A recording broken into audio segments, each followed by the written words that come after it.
As I suspected, 32 flavors. For some reason, my desktop decided to go blonde on me. I don't know why, but it's okay. We're here now. The show is on. Everybody, ladies and gentlemen, boys and girls, and everything in between, as Sir Toxlot would like to say.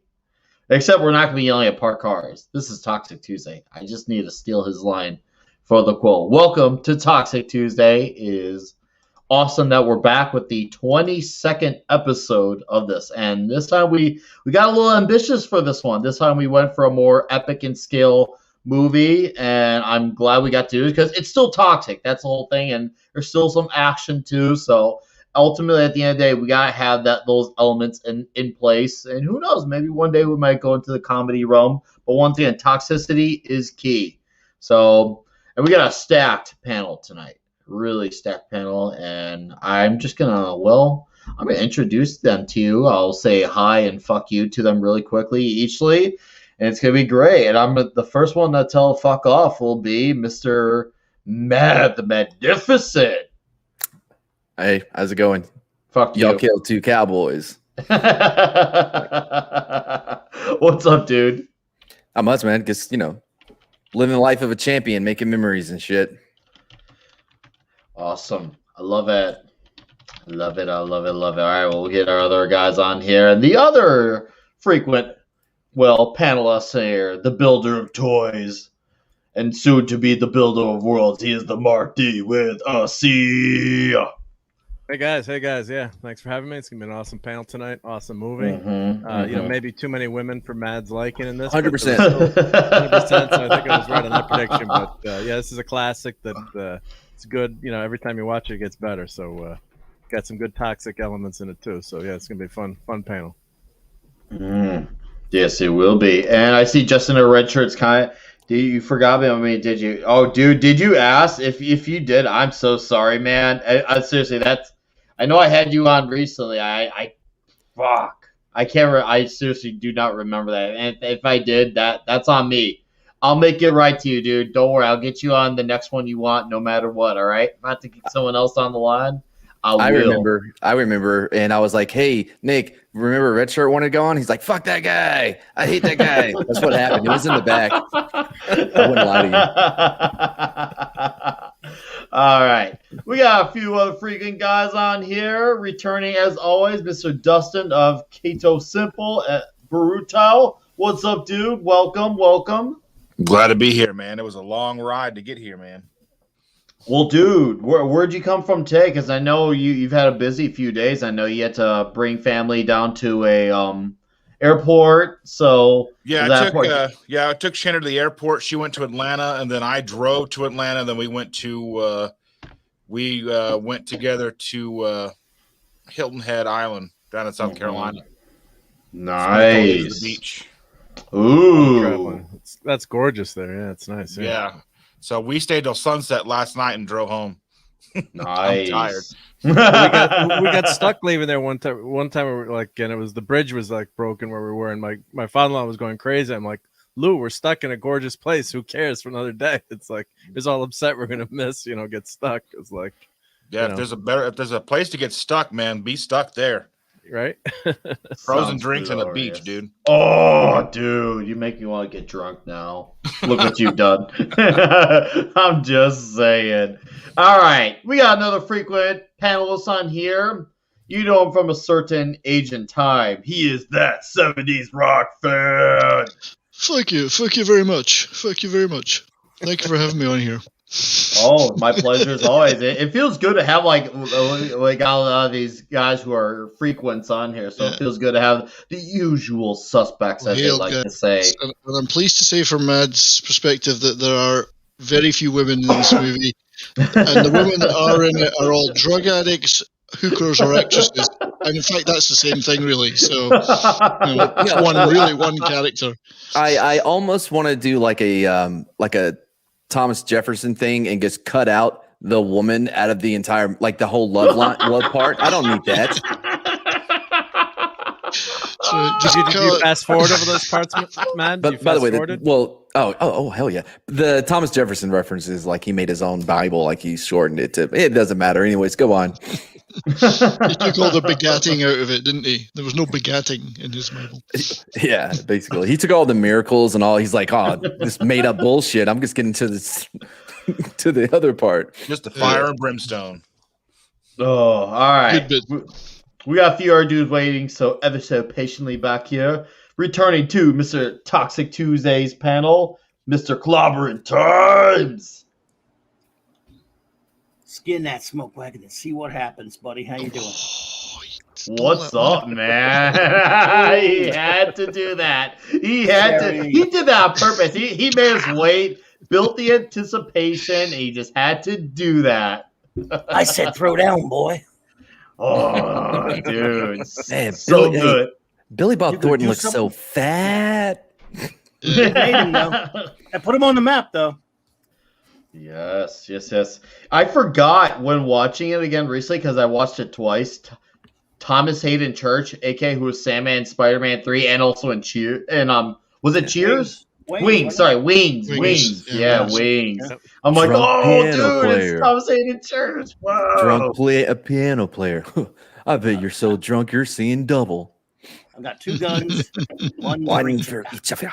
Fuck. Oh, Elegabulous. One of the most quotable movies ever. Just want to say that. Ever. Oh, and we'll get to said quotes. Oh, we will. And before we, Mr. Elegabulous says, let's see out-talks Alex Jones, Joe Rogan. Yeah, dude, that's a tall order. Like, when I heard about the mic, as soon as that thing is done, that thing's going to be removed from the internet. The fact that they got Blair White, Drew Hernandez, Alex Jones, Joe Rogan, and Michael Malice all on it at the same time, that's like Earth waiting to explode. Tim Pool did. He got them all on at the same time for Timcast. Oh, did he really? Oh, yeah. Wow. Because he's in Austin. My goodness. Yeah, so I was like, holy shit, he actually got them all in at the same time. It helps that obviously he's down in Texas, but man, the fact that they all happen to be available for him, like, it was like pretty the wild. WrestleMania of streaming, right? Yeah, it really was. It was the least amount of times I ever saw Tim talking too, because it was a lot back and forth between Rogan and Malice and Luke. Of course, Luke was there. And Luke's total anarchist, so I was just like, "Damn, dude, this really was like Clash of the Titans." But obviously, that's that show. For all those who somehow did not know, watch that if it doesn't get removed from the internet, because what I caught was fucking phenomenal. But we got 2 other guys back here waiting ever so patiently. He's a frequenter and a supporter of many channels, and he also has some Shrimp Lightning alias. Ladies and gentlemen, Mr. Pat S. Hello. Buddy. Thank you, Nick, for having me here tonight, buddy. Pat. This is my first time, maybe my last time. I don't know. It depends on what movies you do. But this one, this was just, you and I talk all the time, and it was like, this one was just too good to pass up, dude. So when you offered, I accepted. And by the way, I want to say this to just another red shirt out there if he's listening. If Nick invites to have you on to do Kevin Costner's Wyatt Earp, that is not making up for tonight. That is a punishment. So do not accept that. because Wyatt Earp is like watching a documentary, especially compared to this. They got some stuff right, but it was boring, right? I mean, I'd rather watch the first hours of Dances with the Wolves 3 times than watch Wyatt Earp again. So. I feel like Dances with the Wolves moved with a pretty nice pace. I thought it was paced, pretty well for a Kevin Costner movie because they're all going to be 4 hours long. But I felt bad for Dennis Quaid, like having to try to do Doc Holliday after Val Kilmer. You can't. Yeah. All right, Like the guys. Jared Leto of the '90s. Go on. We got another guy who's debuting for the very, very first time on Toxic Tuesday. He only had a video that blew him up into superstardom within the fandom realms. He is the large mohawk and probably maybe my equal in terms of partying in Vegas. Mr. Matt from Foulball Productions. What's up, my dude? How's it going? Panel. What's up, dude? Hail. Wait, is this Friday night? Sorry. Yeah, are we right. on one It's night? a Diet Cocktail Lounge. It's a Diet Cocktail Lounge. It feels like it for sure. I just had like some fucking bug like go right in the back of my neck right as you introduced me. So I'm like, hey, what's going on, everybody? Yeah, but I'm happy to be deputized for this stream. Thank you very much. Awesome. 30. Soul said 32 bringing them toxic cherries. Yep, dude. I got so many more cherries to pop. We're not done. We are far from over with popping cherries, especially dudes' cherries. That's what we're all about here. And what do I want my tombstone? Maybe just like a big old slice of pizza. Maybe Harambe holding onto it. I mean, what the fuck? No, dude. Tombstone, the pizza, the commercial was like, what do you want on your? You're like, oh, a pizza. Yeah. Nick, I want on mine. I told you I was sick. Not bad. I stole that. That's a real tombstone. I stole it. All right. So I guess I will let the Mad one go first. Sir, Mad Martigan, you know how the ritual goes.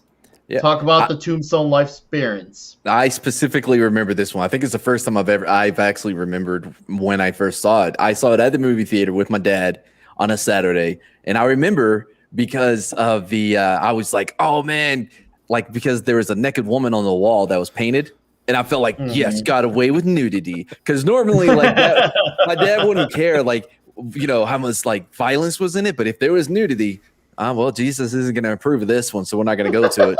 But got away with one because of the painting. So yeah, I specifically remember where I was when I saw it, and I mean, I had it on VHS. I watched it so much. It was this and Top Gun that I would always play after whenever I got home from school.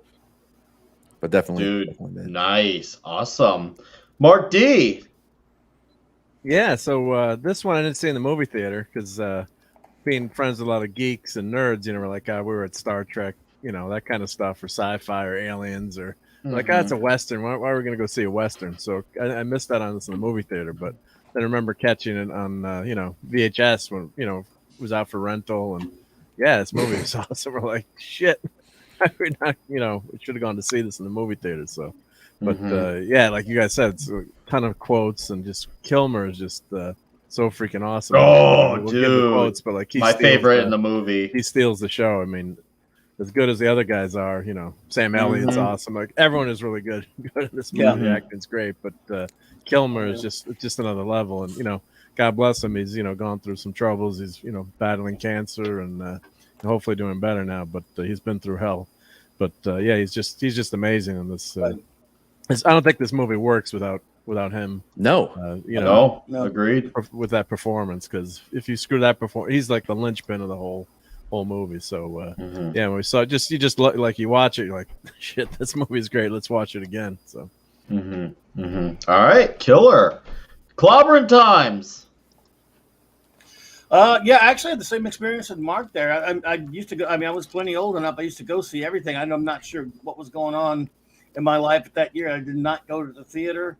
Saw it on VHS, and then got it on VHS. And probably wore it out and watched it so many times. It's just one of those I've lost count. But it was one of the few of my all-time favorite movies that I have not seen. Didn't get a chance to go to the theater to see it. I think for a lot of people, it's strange. I mean, word of mouth on this thing was huge after it played in theaters. Everyone said, "Hey, have you seen this? Why haven't you not seen this?"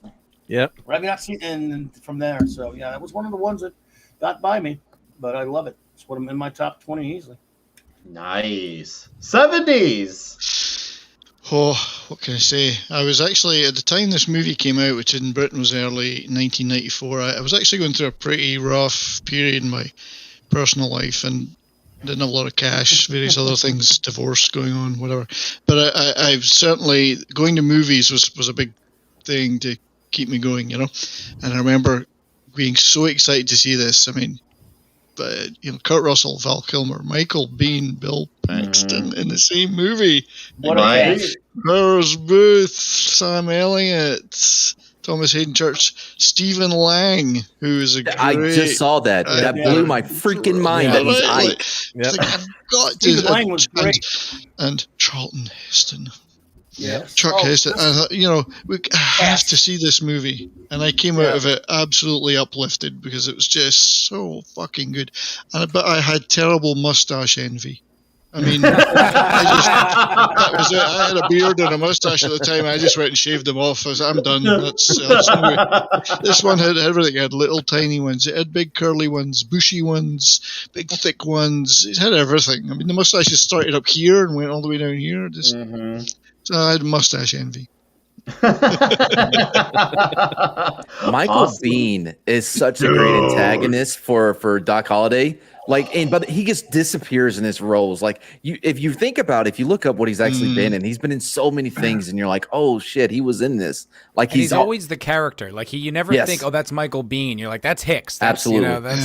He just Reese. embodies whatever it is that he's playing. I was just thinking about that earlier, and I thought if Johnny Ringo had a movie about him, I would go watch it. You know, he's such a great character. If he wasn't the bad guy in this, you'd be like, well, I want to see a movie with just that guy in it. Still do.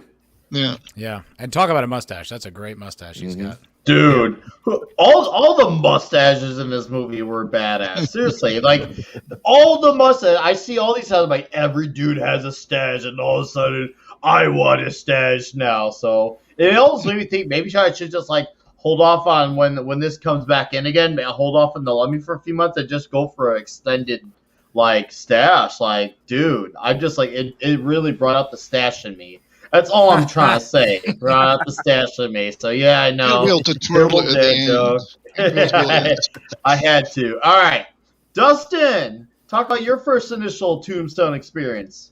I don't remember exactly when I first watched it. I just know that it came out like right as I was going into high school.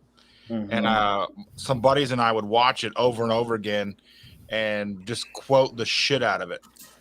I mean, didn't even matter. It wouldn't even make sense. We would just quote it for no reason. Like, we would just quote it. Like, wouldn't even be appropriate. I just realized I was 9 when my dad took me to go see this. What the hell was wrong with him? I wish I'd had your father. That's a good dad. Yeah, dude. I mean, I went to go see a ton of movies I probably wasn't supposed to see, but this movie, I just remember watching it. Like, it's just like one of the most quotable movies, and it's good too. Like, every time you watch it, you pick out something new. Killer. Pat S. Hey, everybody kind of brings up their dad, and it's so funny because the reason this movie means so much to me is because of my pops. Because my dad was that kind of guy. I mean, when I tell you he watched like 3 TV shows with any regularity, right? He had MASH, Rockford Files, and of all things, Frasier on DVD, and he would watch that constantly. Or he'd be reading a magazine like Popular Mechanics and stuff and all that, but he loved Westerns a lot. Yep, and I grew up watching Clint Eastwood and John Wayne, and my dad was really good at kind of like compartmentalizing those two guys because those two guys did not really like each other. They didn't like each other's Westerns. And we had to drag my dad to go see this. The only time he'd really go see a movie is if it was something with like his grandkids or wanting to see, he'd come and take me out of school and bring us to see movies and stuff. But my dad was really disappointed with Unforgiven. He was very unhappy with that, and he loved Eastwood, but he considered that like the anti-Western, and he didn't badmouth it, but it was like, you know what I'm talking about, Clobber, and he was really disappointed by it. So for me to get him to go see this, but he kind of like Kirk Russell, so it wasn't too hard of a sell, and he just loved this, and this was without a doubt his most favorite modern Western, without a doubt. He loved it. It meant a ton to him. And, Nick, when I saw you doing this and all, it's only been 5 years and 15 days since he passed. Wow. And between that, I've been thinking about him a lot, right? He was a Marine, and the Marines just had their birthday and stuff and all. And I was really thinking a lot about him and just how much this movie meant to him. And it goes to show you the amazing things that Hollywood can do. And it's just how much they disappoint us now because there again, even with the toxicity aside, you just couldn't make this movie today. You just couldn't do it. Couldn't be shooting guns at people. You couldn't be yelling stuff and calling people all kinds of whores and stuff like that. Because they just wouldn't allow it. And you absolutely can do all those things. Have you seen Bone Tomahawk? Like they do all of those things still in Hollywood. Still need to see Bone Tomahawk. I'm so slacking. Dude, watch it. It's tough. It's a tough movie. All right, cool, awesome, Mr. Matt. debuting on Toxic Tuesday. Talk about your initial life experience with this legendary flick. Well, yeah, it's interesting. I was thinking about that, and I was like, I don't actually have a memory of the first time I saw it because I was like 8 years old when it came out, and it's just like one of those movies that's kind of always been there. You know what I mean? Like, I don't remember it coming out. It was just like, it just was always on. It was just always there as long as I can remember it. It's one of those films that's just utterly indelible to like my childhood and just like my formation as like a kid when you start, like, oh, that's cool. I want to watch that. Or like it was the first time I saw Terminator. You're like, oh, I just need to see that. And you just like gravitate towards it. So yeah, I don't know. It's like, it's kind of just always been in the background. It's always been in my life. And yeah, I watched it. It was one of the movies I like watched during quarantine. And it was just, it's one of those like, it's so reliable. Oh, it so is. Very, yeah. All right. Well, welcoming to the panel another returnee for Toxic Tuesday, Mr. Jesse Miller. What's up, dude? Not much. How you boys doing? We're doing, man. Yeah, We're doing. Sure. Happy to see you here. Hey, too. Yeah, now this is like one of my favorite movies ever because like this was our high school drinking movie, or at least one of them. You know what I mean? It's like Tombstone. You can always just watch while you're putting a little shitter on, and Doc Holliday, man. The smoothest shit. Total player. And you have Wyatt, who's like the old school lawman. He's just fucking awesome. Then I also love that they have his brothers in.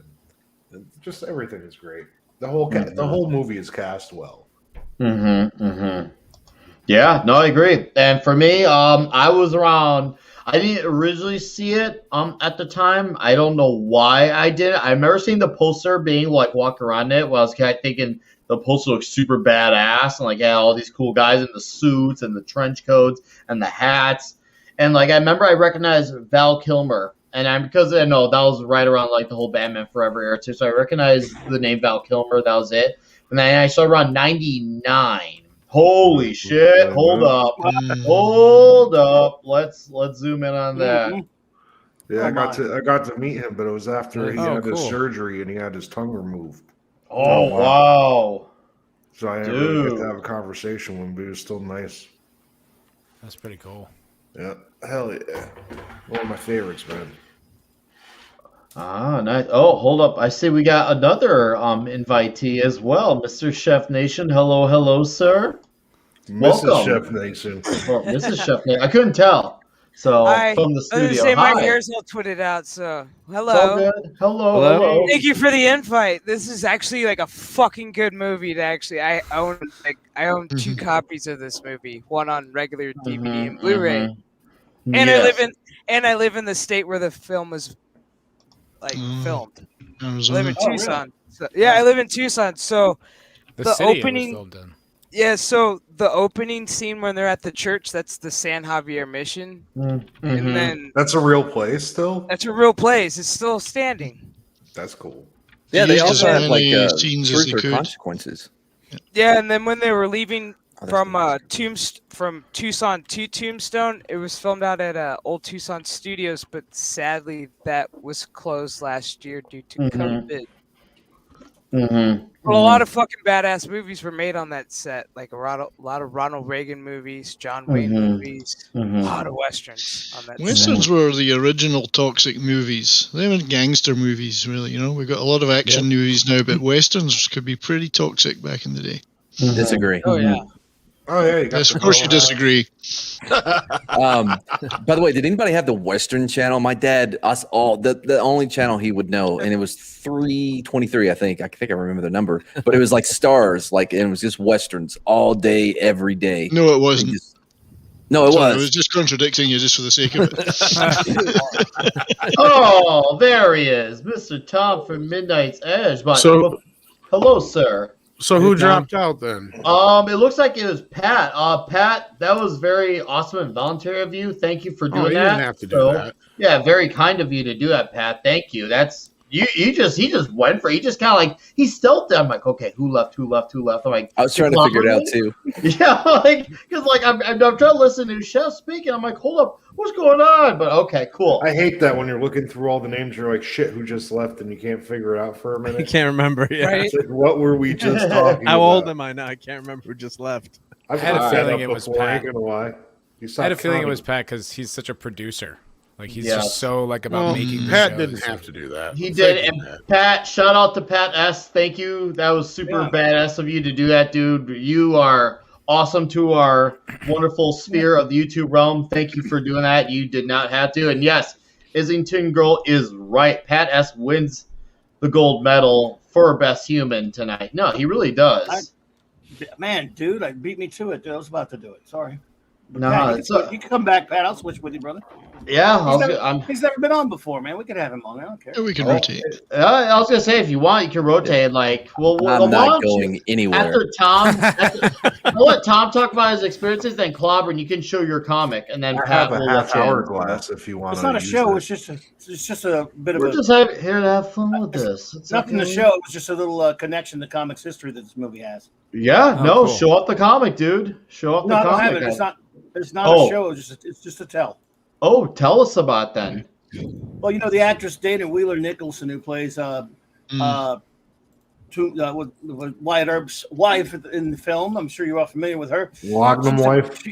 She's the granddaughter of Malcolm Wheeler Nicholson, the father of the modern comic book. He created DC Comics when it was National Ally Publications. He created the first comic book that actually has new material in it. It's not the first comic book, but the first comic book with new material in it. In 1935, and he started DC Comics, so it's kind of pretty cool. It's great trivia, yeah. Incredible, sir, incredible. So, Mr. Tom, why don't you talk to us about your first lifetime experience with this legendary flick? Well, Mr. Marc D goes through some awesome photos. Yeah. Well, I still feel really bad. Pat S. checking out like that, especially being his first stream. I didn't want to do that. I saw the movie when it first came out, and I think it was on tape. I didn't see it in theaters. My parents, my dad was really into Westerns, and so was my mom. And it was probably the movie that really kind of got me into Westerns. Like, I've never hated them, but I never had like an astute love for them or anything.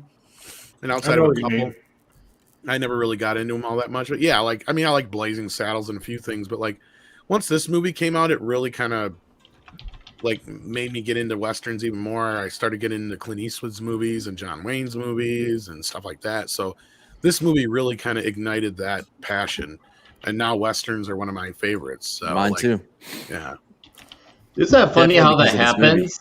Yeah, it's funny how that happens. It just takes that one flick. And yeah, Tom, I come from like the same realm. Like, I'd known about some Westerns, and then around 99, I actually watched it. I'm like, because, I had only known like some of the classics. I had seen some Clint Eastwood stuff, some John Wayne stuff. But I see this movie, I'm like, holy crap, like, this is badass. So I just it blew my mind. It's another level. Yeah, and I watched it at the time. I thought it was another level. Yes. Incredibly well written. I mean, the screenplay is beautiful. Robert Mitchum this was my first rated R movie. My parents let me see. Nice. They let me go to the movie theater. My very first rated R movie. This was it, and I was like, this was worth it. And it's all for the violence. And there we see a very young Michael Rooker. Yeah, he's from Guardians of the Galaxy, but he looks nothing like he does now. Right, yep. All right, I gotta do a little quick something for our wonderful tipper.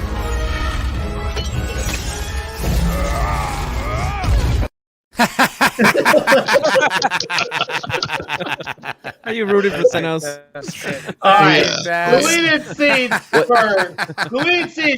$3.99 says, "Hail Nick Weiser, Mad Marc D, Clubby, Kai. I don't think Kai. Pat S, Brutal, Jesse Chef, Wrenches in Chat. Read Gunman's Rhapsody by Robert B. Parker. It's an interesting take on the Wyatt Earp legend. I still say Val Kilmer got robbed of an Oscar nomination. Yeah. Wow. Oh, hell yeah. Didn't even get nominated. Not even a nomination. Thank you for that $3.99. And we got another one as well, so I have to play this clip again.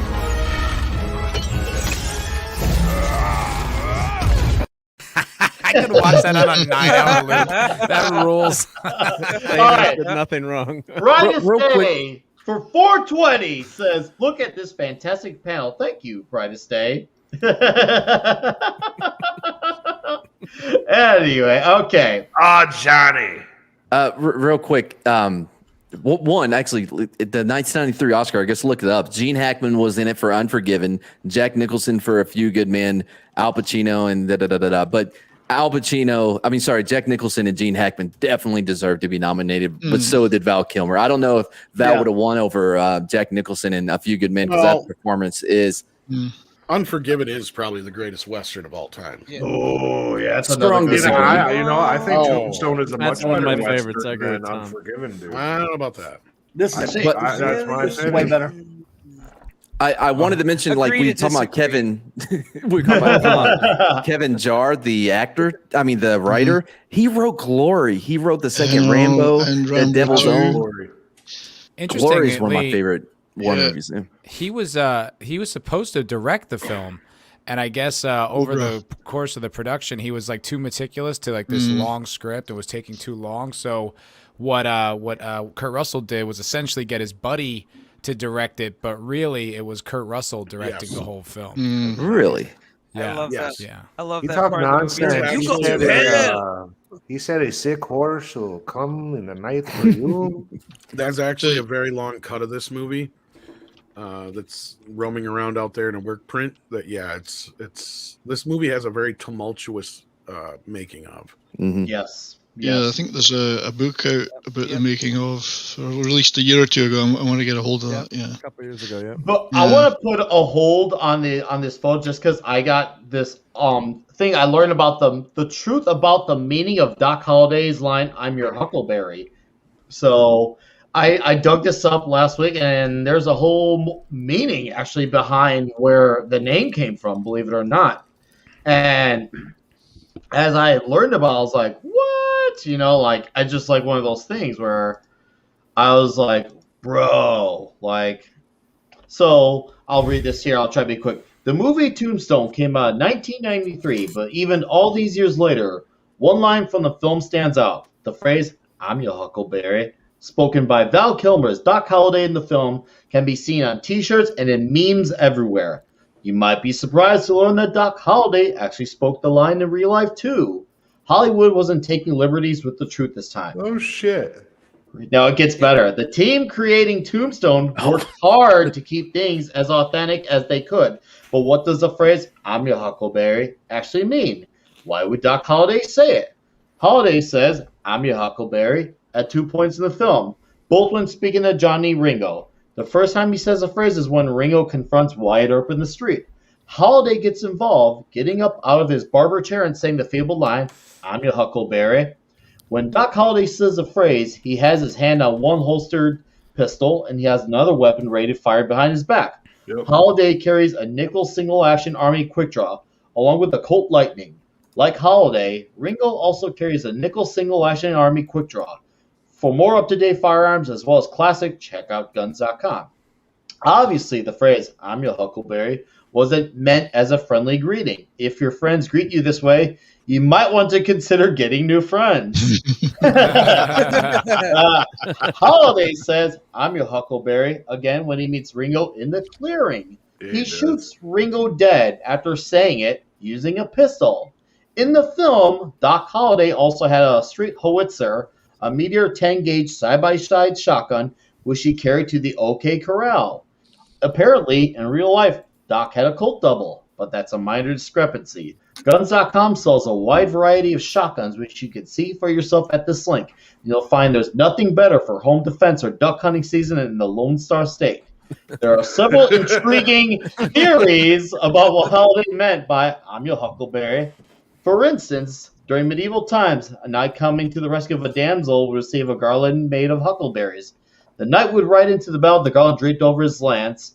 Being a southern gentleman, Doc would have known this bit of medieval lore since the South glorified knights and chivalry. So when he's saying, "I'm your huckleberry," he could be offering to act as Wyatt Earp's champion. So yeah, there's yeah, I was like, it's crazy that there's this whole story about that phrase. Do they even mention the fact of like Huckleberry Hound? So I just figured that was some kind of phrase from That's back what in the day thought. that had like somebody who's a huckleberry was like somebody who's probably like gun happy or something like that. Mm-hmm. Well, we got here, the phrase may have been based on Mark Twain's classic character Huckleberry Finn. Huck was a character in the Adventures of Tom Sawyer. Huckleberry Finn always found himself getting into trouble, but he kept a cool head and managed to save the day. Tom Sawyer was popular at Doc Holliday's time, so the phrase could have been a literary reference. Maybe. I mean, did he really say, Johnny Ringo, you look like someone just walk all over your grave? Also, like, I feel like when you say, like, when he's like, you know, you ain't no Daisy, you ain't no Daisy at all. Like, is that insulting him? Should you want to be a Daisy? Because I think that comes from the saying. I mean, just a doll. Like, you ain't pretty. Matt, I think that comes from the saying "is right as a daisy." Oh, okay. And the way he says it, it's like I don't even necessarily need to know. It just sounds so cool. Work for me. He's saying, like, you know, when you're right as a daisy, that means you're right as rain. You're good to go. But like, he's saying like you're not the best kind of thing, basically. Yeah. Yeah, and earlier on when he has like you have like another a straight fun flush. fact about this film. Like, you know, all the rain scenes, that's actual rain. They filmed this during the summer, during our monsoon season. So that epic scene, so that night scene when god damn, fresh as the day. Back. Morgan. Yep. Yeah, when real Morgan rain? got shot in the back, that was an actual rainstorm. The lightning, everything. They actually just decided to film it right then and there. They were like, grab the cameras, let's go. You're never going to get another chance like this. So that's real cool. One it of my did, pet and then peeves you is- see it on film, and then it's like, Jesus, this is beautiful. Yeah, Yeah, it was like, it looks so good. I was like, how did they fake that? I mean, you Yeah. can kind of tell when it's fake. Nope, that's Arizona and its beauty. After having been on a few movie sets where they do the fake rain, now every time I see it, I'm like, ugh. Like I can totally. I'm like, the sprinkler's right there. I can just tell, and it's so frustrating to have real rain. That's awesome. It's an incredibly Not on good-looking Tombstone. movie. I mean, it was made for $25 million, but with that cast and the way it looks and the attention to detail, it would be like a $200 million movie. No, it's really good. Looks good.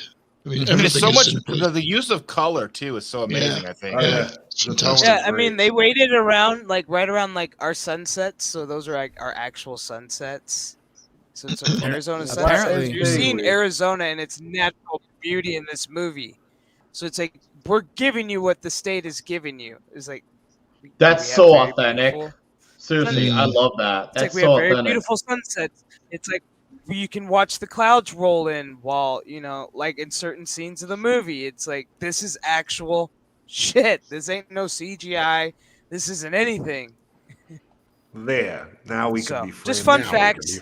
No, thank you. If That's you want to awesome. blow this up real Oh, quick. Yes, let me blow I this mean, up. honestly, This this is is like actually- one movie that I actually did do the research because it's one of my favorite movies of like. So, all Tom, time. what is this? This is a reprint of the hand-drawn happenings of the shootout at the OK Corral by Wyatt Earp himself. Nice. And this actually comes. Why are with- you holding that? It's a Is that reprint. It's real? like, why are you holding It's a it? reprint. I know That's I not know the it's a original. reprint, but still. Well, it actually comes with the Vista Series DVD of Tombstone that came out years ago. That's awesome. Oh, That was I got that's that the one too, with the Tom. extra footage. Yeah, that's I good. got that map. Yep. I think I had Yes. that copy too, but I don't have any Yeah, I of my have DVDs anymore, so I don't know. That's Tom's Tombstone D&D map. That's the, And then, of course, I that's got the the version I standard have. Blu-ray they released Oh, too. hold on, let me see that It's again, just the Tom. standard Blu-ray. But, Oh no, still I killing have the dude. same blue DVD set you have there, Tom. That's a good one. It's a nice one. Oh, I don't remember. there we go. I always loved the way Oh, that yeah, Doc it's a good Holliday scene. wore his gun sideways across his belly to pull them out faster. And he used those Love short that. barrels.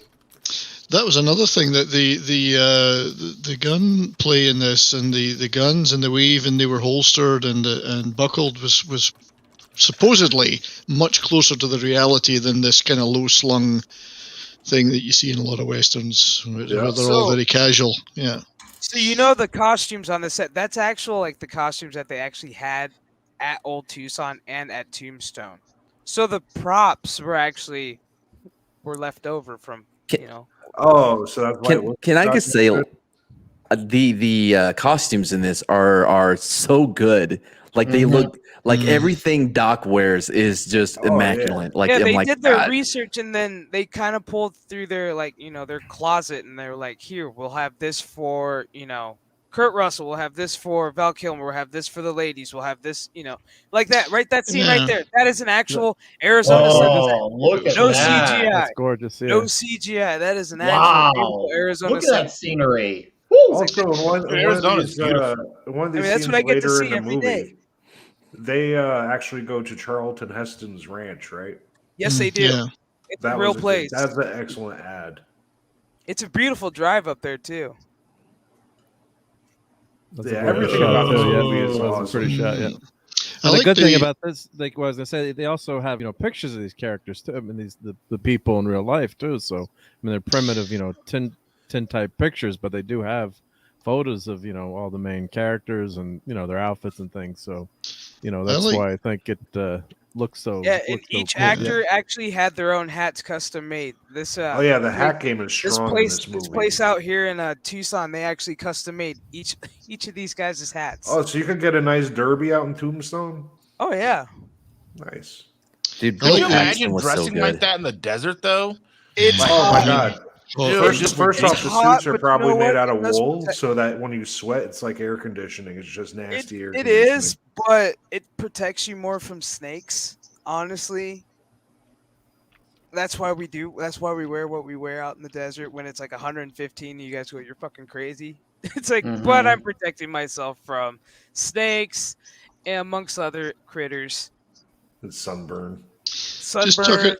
I like how they talking have the about- random Chinese guys, then they never mention it. Don't need to. Why would we? Exactly. Yeah. No, this is actually. I mean, you could still go visit Tombstone to this Woo. day. Like you can go visit the Crystal Palace and dress up, get your pictures taken, all that good stuff. You mentioned the clothing, and the director, well, pseudo-director, Cosmatos, said that the Earps in that scene where the four of them are walking to the OK Corral and they're all dressed in black, says And they the look like preachers, but they could also be undertakers. Yeah, I think it's a yeah. fantastic line. And hadn't the thought of crazy that. thing is, when they filmed that scene, it was, I kid you not, it was 115 degrees that day when Holy they shit. filmed I'll that bet, scene. yeah, I'll bet. So you can imagine how hot they were that fucking day, wearing the full clothing plus the dusters, and it's like, yeah, let's film. It this must have quick. added a lot of intensity to that scene, though, and you can see like the sweat rolling down. And you can see the Exactly, heat. 'cause- What's yeah, the 'cause guy? that ain't Jokic. here. The guy he's gonna make his head into a canoe. Ike. Yep. Yeah. Ike. You can see the Yes. sweat on his face and how nervous he looks. It's like yeah. that ain't fake either. Well, you can see the heat coming off the ground behind them as they walk, which was Oh, yeah. beautiful. With the burning building behind them. Like I said, this ain't CGI, man. This is just bona fide, a good old fashioned Western with, we set props on fire, we set things on fire, we extinguish sets. It's like, yeah. And then to actually be able to go, because from Tucson to Tombstone only takes me about 2 hours, 2 hour drive. And then I get to go to the Crystal Palace. I get to go to the Grand Hotel and go watch a show. What's Tombstone like today? Is that like, is it a Oh my preserved God. city or is it like, what is it? It like? is. I don't know. It's a preserved city, and they also have the city of Tombstone, like you see right here, where you can actually go visit. It's like, I think it's like $20 per person, and I think it's like $10 for kids or something like that. And I mean, they do recreate the OK Corral, the gunfight at the OK Corral, amongst other things. And then, of course, they take you on the tour of. So you've heard of Tombstone, right? The movie, and they go, yeah. And then they take you to certain locations, like the saloon where Wyatt, the Grand Hotel where Wyatt had this scene, of course, right here. So you actually get Good to go timing. in these. So you get to Like actually I'm go playing in these cards with my places. damn sister's kids. Yeah, We're you coming actually up get to to the go great bit. in these actual places and get to see history. Like you're walking in history. You get to sit in the chairs. You get to sit at the saloon. You get to order stuff. It's amazing. Oh, it's the best not like experience it's ever. not like a don't touchy place.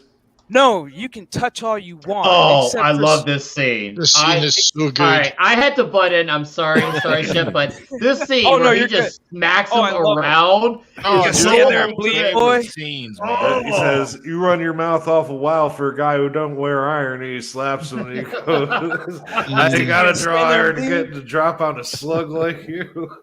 He's like, get out of here and don't come back. God damn it. With a look in his Oh, he eyes called him too a was tub. great. That's what he called him, Yeah. a tub like you. He's like, what do you say, Milt? 10% of the house? Sounds about Yo, right. and in real life, that guy was fucking crazy. Yeah, he was. He was actually like somebody you didn't want to screw with, but he's a bitch compared to them, obviously. But you got to think, like, natural lighting in this movie. You really didn't have any. You didn't have to deal with lighting. Oh, look how cool he looks. Sam Elliott Elliott, man. is the man. The casting is so great in this movie. I love how he just stops behind him like a little fucking kid, and he's just watching them talk. He's just like, "Did I they was see gonna me?" shoot you, but not now. That's right. Johnny Tyler. Where you going with that shotgun? Madcap. Doc, I didn't know you was back in town. But I'm sorry, I forgot you were still there. You may go now. Oh, man, And you the may go sheriff now. is such a pussy. I love I it, love dude. the like. I love the No, dialogue. very So, cosmopolitan. Yeah, very cosmic. Dustin. dialogue, I love it. Like the way they talk, and like this movie, and then even like with Deadwood and such, like how they like have that They have a long, nice like, draw. that long, dramatic way of talking. well, so with Deadwood, We funny do thing. do that when we talk. With Deadwood, what happened with that was that they were trying to keep it authentic, but if they were keeping it authentic, it'd be like, dadgummit, you hickin' beacon, you know what I mean? But they're like, no, it doesn't play well for modern audiences. So instead, we'll say motherfucker and cunt a whole bunch. Ah, Oh, yeah. And that's actually Cocksucker, why they woo. decide. And cocksucker, they loved cocksucker. But yeah, Yeah. that's So because as do you, Mad. I was gonna say, those are You're the actor actual. guy. So the stagecoaches, those are actual old-fashioned stagecoaches they got to use. Wow, so In all the this film. shit was just So there. they're- They just had it's to all go make written- the movie. She's hot. Well, we preserved everything throughout Skip it. history. We preserved going, Marc. everything. That dusky eyed So lady it's like- Satan. Everything like. So it's like legit. Everything they left, everything they built in Tombstone, we preserved it and just kept it. And we didn't touch it. We said this is a piece of history. Of course, we're not gonna fuck with the OK Corral. Come on now. Billy Zane. Then we What got a- the Phantom showing up. Oh yeah. Oh, yeah. I forgot about it, yeah. He's like, check out my eyeshadow. Every Yeah, but movie you know I what? make, I I gotta love wear it. this You bit can go here actually go to because- the. That is actually a beautiful place to go to. I love how Billy shows his balls in this scene, and that's where the one head guy of the Cowboys is like, "Hold up, we're gonna give this boy some That is the respect." Curly prettiest Bill- man Curly I've ever Bill. saw. Yeah, they're sitting there shooting at him, and he don't even fucking flinch. He's just like wipes the shit off his shoulder. He's like, "Excuse me," kind of shit. I love it. He's like, that's And the him and prettiest Jason man I've Priestley ever saw. playing like Oh gangbangers and shit in it. yeah. I love Oh, it. there's Wingsman. woo. Wingsman. There's Sandman. What was the head of the Cowboys? Jason Priestley's Wild in this. Bill? Don't forget Jason either. Priestley, Bill- too. Yeah, that's what I Curly just said. Bill. Jason Curly Priestley Bill. get into like a That was it. implied Bill. gay relationship. Yeah.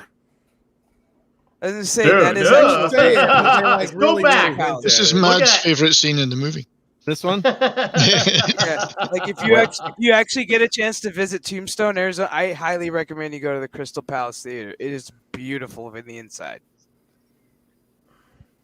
Is that how big? I mean, is that it? I mean, they filmed inside the theater. That's or the is actual is that a size. That's the actual size. No, Okay. that's the actual size. They actually is filmed that a- it do in you that, think so that's a you can set, see how though? tight knit it is. No, that wasn't a set. They filmed it in there. Yeah, they Okay. filmed this all on the actual locations as far as I Yeah, know, they for the filmed most it part. in the, so you actually got to feel how how things were kind of tight knit or how things were big in certain things. Yep. Like I love this movie because That's why this movie feels so real. Mark, did you guys? I always love that right there with the lighting effect. Yeah, that was a cool Oh, scene. yeah. Yeah, we were thinking about how I was just. That's what wondering, I loved how he with all the changed scenes it. and Yeah. Oh, yeah. I'd make a deal with that old devil and then I'd stab him in the back. Yeah, it's like every place that you see these actors go in, you can actually go in yourself and experience it. That's the The cool one thing thing about it. what I thought was interesting about this scene too is like Wyatt Earp is kind of like, I'm retired now, and these, they're shooting up the place, or and he doesn't do anything. He's just watching it. I love that As he's long as you like, don't mess with me or Mr. yours. Yeah. He's like, this is So- this is the deputy. He's like got a lot of law around here. There's some historical truth to that, actually. Like the reason Wyatt Earp was actually in that town was to retire from like law service, and I think he wanted to start like a wagon company, kind of like whatever. He would be did. as He wanted to equivalent start he wanted to start like a little mediocre little thing, just a little. Yeah. Just Can I add something that wasn't something? gonna get him noticed. I want to add something about Josephine's character. If this movie, like, I don't want to get remade, but if it did, they would ginger side the character of Josephine. Yep. They would ginger side her. That would not. That they would be like, nope, we can't have that redhead in the movie. Nope, can't do that. Oh no! Oh no! Big Nose Kate, by the way, is her name. Yeah, it's actually a real thing where they used to say that he's not her pimp and she's not his whore, and they were not married; they were just together. Well, both women were common law wives of Wyatt Earp, so he left, the first common law wife for the next for Josephine. Let's be honest. Don't get the first tied one, down. she OD'd. Let's just be honest. She OD'd. It's like, Yeah. let's be honest. First one OD'd, so he didn't have a choice. He was, She the OD'd second after one, well, he left her, though. Yeah, it was after he already left her. Exactly. She was like, "Oh my god." Well, sometimes you see it coming. Well, The first thing you know go up what, and you meet your brother for the first time, and probably a year or more. Then you go up and the first thing she's doing is asking him for the heroin juice. She's just like, This the scene store's was all a out. great She's like, the setup, this store's scene. all out of laudanum. She's like, these are my Yeah. brothers. Oh, anyways. Yeah. This And was then such you a got great first meeting. Then you between got her these friend. characters there. Oh, and this is he actually practiced that shit with a cup. And Homeboy actually practiced that with a gun. Well, yeah, That ain't they legit. spent a lot of time. Yeah. Oh, Yeah, because that looked like how him. It often- wasn't a stunt. How often do you get And you two notice guys verbally? 70s. What do you got? How often do you get two guys verbally sparring in Latin in a movie? Yeah, And this is and just you know, we've all incredible. done it before. Because they weren't dummies, these guys, you know. And I you mean, notice neither- nobody was And you notice nobody was accidentally shot while filming this film. And the first thing that Doc had said to him was, "You'll never be as good as I am." That's when He's they an started getting educated pissed at man. each other. Now I really hate him. It's like, That's oh, right, no, love no, that I part, really man. hate him. I love that Oh, this we're whole sitting time back just- Wyatt Earp has the shotgun on their Oh, ball yeah. stack under the table. Ready to go. Yep. And Just solo lined time. up, ready to roll. I freaking love it. I love this part, dude. His whole face, the eye contact never Yeah, it leaves was his so fucking eyes. serious. Yeah, look at Hey, that. hey, Pat, did you want to add It's like anything to all possessed. this? I don't know what I missed. Wait, you weren't watching while you were gone? We're at the Decided pistol to spinning restart in scene. the middle of this, so I had to switch up what I'm using. Other than I will say this, there is some historic reality to a lot of what was going on during both the play and when Doc and Johnny and all met and the back and forth and everything. The only thing is that we know that Doc was pretty highly educated, right? I mean, when he was 20, he graduated from a Philadelphia dental school and was, privately educated pre-Civil War and everything. So we don't know how educated Johnny Ringo was, but there's a good chance that even going to school till you were 14 years old, you might have been exposed to a lot of Latin. So that's just a great scene. And even if it isn't true, it's still awfully cool. No, it plays very well it's so sad. into them being, for him to be the antagonist for Doc Holliday specifically. Wyatt Earp's it's more focused on like Curly Bill and the Cowboys, but there's this side extra thing about Johnny Ringo and Doc Holliday, which plays so well. So for them both to come off as being highly educated and almost like mirror opposite. Yeah. Then Apparently with the Doc whole- Holliday, you got the opposite side of the spectrum where he's got Yeah. his own little side thing going with what was the guy? I don't know his name in the movie, but Wolf from Wings. God, I love this part, man. Where When he's he's like, howling "Oh, at the moon drunk all piano fucked up. player, you can't hit nothing." Hey Matt, what you want to add to this? That's why I have 2 guns, one for the both of you. One for Well, both. they're saying historically it's likely that Doc Holliday was, because he was an educated guy from the South, but it's unlikely that Ringo was, because he was a high school dropout.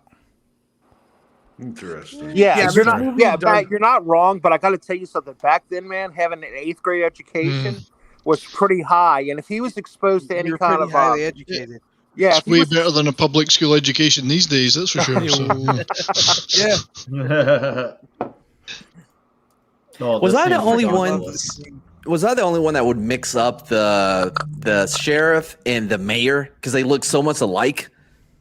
No. Yeah, a little bit. Nobody's gonna back me up on that. Harry Carey I'd Jr. be so was into that the dandy well, I'd be motherfucker. so into the movie. I'd be like, dude, okay, who just got smoked? It's like, oh yeah, the old That's dude. Harry Carey No. Jr. No, not the U.S. That he's a marshal. I'm talking about the sheriff and the mayor. Oh, the of sheriff town. and the mayor. Oh no, I didn't get those guys apart. Look Did at you that. guys think Just this was look by at that. accident, or what does the history say? Was this on purpose? Oh or no, was he this just shot him. added No, to he the- did it on He purpose. shot him. Yeah. yeah, Shot him Wasn't on he purpose. actually fucked up That's on actually- peyote or some shit Like in real life? even if though? you look, even if you Google it and you do the history, they say it was a quote unquote accident, and that Yeah, I mean, he went allegedly to- the gun misfired. Well, there Did was anybody a, see it? familiar? there was a court trial. There was actually did go to court, and he was acquitted as an accidental misfire. They said Yep. it was like he was either, the accounts kind of vary whether he was drunk or high on opium, but it does. That's it. Yeah. Right. Yeah, he was. That's what they he couldn't was figure out. acquitted. Yeah. Yeah. And I can tell you this: if he came out of an opium den, he didn't come out of a public fronted one like they show him, like walking out on a front street. Guy was still very much in the background and stuff like that. And those, so there was opium there, but he wasn't out at a public opium house. If he was smoking, chances are he was probably more liquored up than anything else. Yeah, but He so you just think shot the you think it was an sheriff. String 'em accident up. by like quote unquote, like Get he's a handing over room. the gun and he String did it 'em by up. accident, or like you think? What do you guys think? What was that question? One more time. What he was Oh, he kind of shot handing him. over the He shot gun. him Do you for- think? You think he shot him on purpose? Like, oh, I slipped. I think he did on purpose. No, he did Yeah. on purpose. Look, nobody witnessed it. Okay, I mean nobody knows, so I give him the benefit of the doubt. Like up to this point, he's been a pretty good guy. Yeah. I mean, he was acquitted by a court of law. I don't know. Yeah, I mean, that's I true. don't know if that matters or not. I mean, look at the fear in that dude. Look at the fear in his eyes. He knows Leave him alone, yeah. he'll pull the trigger. Like he knows. Yeah, he'll do it. He ain't bluffing. Oh, look at It's him! like, Yeah. You're not as dumb. He's not as dumb as you look, Ike. And you, Ew. music lover. The twin spin. That's awesome how he pulls that off. Still holding his cup. Yeah, and holding his cup. Yeah, still, that's yeah. up, yeah, right. See? I love how Val Kilmer, aka Doc Holliday, at times like his skin reminds me of being as pale as the Undertaker. Like especially since in the earlier when we were talking about how they're all wearing those suits and they look like Undertakers. I'm like, man, he's like a short man Undertaker. He could have been Undertaker's pallbearer. Well, back to that scene you were just on. Not only does he spin both guns at the same time, but he spins one forward and one backwards while still having that fucking cup in his hand. And highly intoxicated. All in one shot. Boss Also, he's a mode. lunger. and he's a lunger. Yeah. That's And what you riddled call with winning. tuberculosis. Winning. I want to mention, I feel like every time, besides the Terminator, it seems like Michael Biehn is constantly like an unsung hero. Like he does all these great roles, but it's like, and it's just like, it's that guy. And we mentioned a little bit about that earlier, but he really is an unsung hero. Like he's so good and he's very effective and he's such a killer villain. I think I like him even more as a villain than So when I he's was a good saying guy I'd in love a Hellraiser. Johnny Ringo movie. That would have been awesome. Right? Hold on. Can somebody back me up on there? Was that almost like word for word what I said earlier about Michael Biehn? Nope, nobody. No, you said Watch the that replay. you said that he embodies his roles really well. You didn't say he was Yeah. unsung. Yeah, Matt, all were you talking about here Biehn. earlier? Well, that's Matt? not the same thing. I think what he was suggesting is that, and I agree with that sentiment, that Michael Biehn, like, he's in all of our favorite movies, yet still you don't think of him as like a movie star. Like you don't think of Michael Biehn as like one of those guys. Well, he's he not a never got- Schwarzenegger. He's not like one of the, but he's like so important to so many great And movies. I think that is because whenever he does do when he takes these roles, he's so like that character. Like, thank you. that character, like you don't see him as like what you said, Matt. You said this earlier. Like you don't see Michael Biehn like you do Tom Cruise. Like every Tom Cruise movie, you're like, oh hey, it's Tom Cruise running. Like Gary Oldman. As always. No, he's Hicks. Like he's absolutely Hicks. Yep. But I forgot he was Hicks, watching this, and I'm like, oh crap, that's right. him, Because he's like he's a chameleon. so great as Hicks, but he's so he was in Mandalorian too. And Bill Paxton was in this movie too, right? Yep. Wait, no, is that Michael Biehn or is that Timothy Michael Oliphant? Biehn. Okay, both of them are in there. Michael Biehn was in the one with Ahsoka, whenever her episode or whatever. He was in that episode. By that point, yeah. Oh, good job. Shoot. Yeah. Fucking Disney. I love that part, man. He's like, Speaking of which, we get 4 more years of Kathleen Kennedy.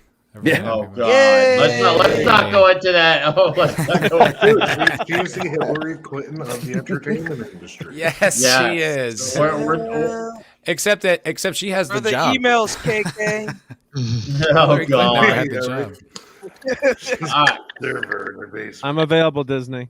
Oh my God. We're all available. We're all available. Yep, we got a big team right here. We could use. I was like, I was gonna say y'all got to eat, so I'm already catering. Okay, so how does this compare in everybody's opinion to the other Wyatt Earp movie that came out right around the same? Oh, this is far better. That's the one with what? Kevin Costner? Is that the one with Kevin Costner? Yes. Yeah, that was a snooze fest. Like it. I passed out. I fell asleep an hour or two. They made all the exciting parts boring and quick, and then they made all the drug out shit. Yeah, it was far too heavy and slow. Yeah. This is. Well, I tried watching it the other day for like the first time in years, but could not get past like 15, 20 minutes. I didn't even get to where he was a drunk in a barn. I guess was out of it. And like I said earlier, I feel bad for Dennis Quaid trying to do Val Kilmer after do Doc Holliday after Val Kilmer. Yeah, for real. I believe I called him the Jared Leto of the 90s. Well, that's the funny thing is, everybody brings up, Armageddon and Deep Impact. Yep. And stuff like that when they have the movies that were like movies, but nobody ever brings up the fact that Tombstone and Wyatt Earp went head to head too. Nobody saw the other one. Yeah. Of course, that's part of the Tombstone. Yeah, there's no need. No need. And it's like it was always popular in the Wyatt 90s. Earp, but then you saw this, you're like, that movie sucked. Yeah, because that movie did not look like this movie. First off, I mean, just I see Doc Holliday. Yeah, it's popular in the 90s to trash like Costner movies, but I was trying to watch Robin Hood yesterday, and it's like, oh God, like it's just so like sappy and like hokey. I was like, plus the accent or lack thereof. Yeah, I didn't know. I never knew Robin Hood was from California as well. Don't you want me to play some Bryan Adams and rub my balls on something? Tombstone. There he is. Go back, Mark. Deleted scenes as per Thomas Hayden Church. There you go. He's got that ooh face on him. He's got ooh. Hail Sandman. Yeah, Hail Sandman. Can't tell racist. You know what's good about this picture is you can't see Sam Elliott's mustache acting. It's so good. You can't see the mustache acting. That is a massive stash. Look at that mustache. You're a special kind of stupid, ain't you, son? And that's when they banned guns in Tombstone too. So that like his mustache ages well. It's like a fine wine. It just gets better. It has its own agent, chef. That's right. Yeah. I love the speech he said too. He was like, "No one said you can't own a gun. No one says you can't carry your gun. You just can't carry your gun in town." We're haggling with his mustache, though. It wants an extra $30,000. That's that's why he had to shave it off for was it Goliath? He did. Do you notice how Wyatt grabs his gun safely, doesn't put his hand on the trigger, and just gives him a bops swift the kid knock on the head. Yeah, they don't gives mess him a nice with me. little love tap. That's what I love about like the Clint Eastwood westerns of this movie. When there's a character that's believable and overpowering, like don't mess with this character. Like Clint Eastwood's line, like ain't nothing like a good piece of hickory. He's like cool, calm, kick ass. It's like he's not over the top, or he's just like, you're threatening me. And he just grabs a gun, hits him over the head, and that's it. Like I love speaking the guy of who plays superpower, Ike. Like the actor who plays Ike, he did an amazing job. Oh, he's great. I don't even know who it is, but he was great. Stephen Lang. Stephen Lang, who's a great villain in many things. He was a great villain in a lot of stuff. Avatar. All right, I want to ask Wow. the panel for a roundup on as Mark goes on with these folks. Thank you, Mark. Matt, what would you define as your most toxic moment in this flick? Ooh, well, I don't know if it's the most toxic moment, but it's pretty toxic. I just love that standoff in the bar when Ringo starts like flicking that gun around and he's so cool and smooth and slick and Holiday's just kind of like sitting there impressed. And then he just mocks him with the glass and the cup and he like holsters it and just gets like a big laugh, like totally diffusing the tension. It was just so baller. Like he just owned that room. It was really cool. Yeah, that's my awesome. Dustin, most toxic moment for you in this flick?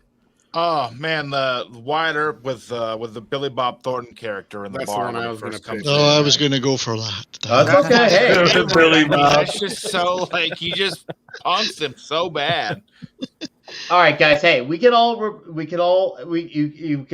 the same. We can have the same ones. Just have your reason for why you like it. To elaborate further, to differentiate your take.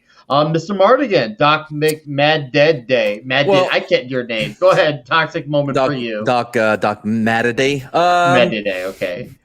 Well, so one, I do not believe this movie is toxic at all. If anything is toxic, it is that damn actress trying to get into Wyatt Earp's head while they're out riding and get him to leave his wife. The only scene you don't watch, Mad, is I fast forward everything with her in. Fast forward all of it. I don't need this. Mad's cut doesn't have any of the women in it. Nope. No, don't need it. He's a female cut of this film. It adds nothing. The only part he leaves in is where he yells at her right after his brother dies. That's the only part he You're leaves correct, in. sir. I knew it. Get away from me! All right, Get away from me! Mark, what would you find as your most toxic moment in the flick? Yeah, I agree that first scene in the when he goes to go to the casino / bar and he kicks the crap out of Billy Bob Thornton, who's like, Thornton is really acting like, yeah, he owns the place, like no one's gonna screw with him, and like shit, he's a badass. How's Wyatt Earp gonna deal with him? And Earp just goes over there and the acting with like the look in his eyes, and the guy's, it's almost like the scene in Unforgiven, when someone's confronted and you realize the guy can't back it up with anything, even though he's got a gun. And Earp, I think he's not carrying a weapon at that time. He's right? not. I don't think he's doesn't have a gun. He just stares him down. He's like, go for it. Like it's probably like my favorite scene in Dark Knight Returns when Bruce Wayne is going back to Crime Alley, and he's going to lay the roses down for his parents, and the criminals are looking at him in that scene, and they're like, oh, let's take him, and then the other guy's like, I don't know, man, there's that awfully crazy look in his eyes. I don't think we should do this. Like, don't fuck with this guy.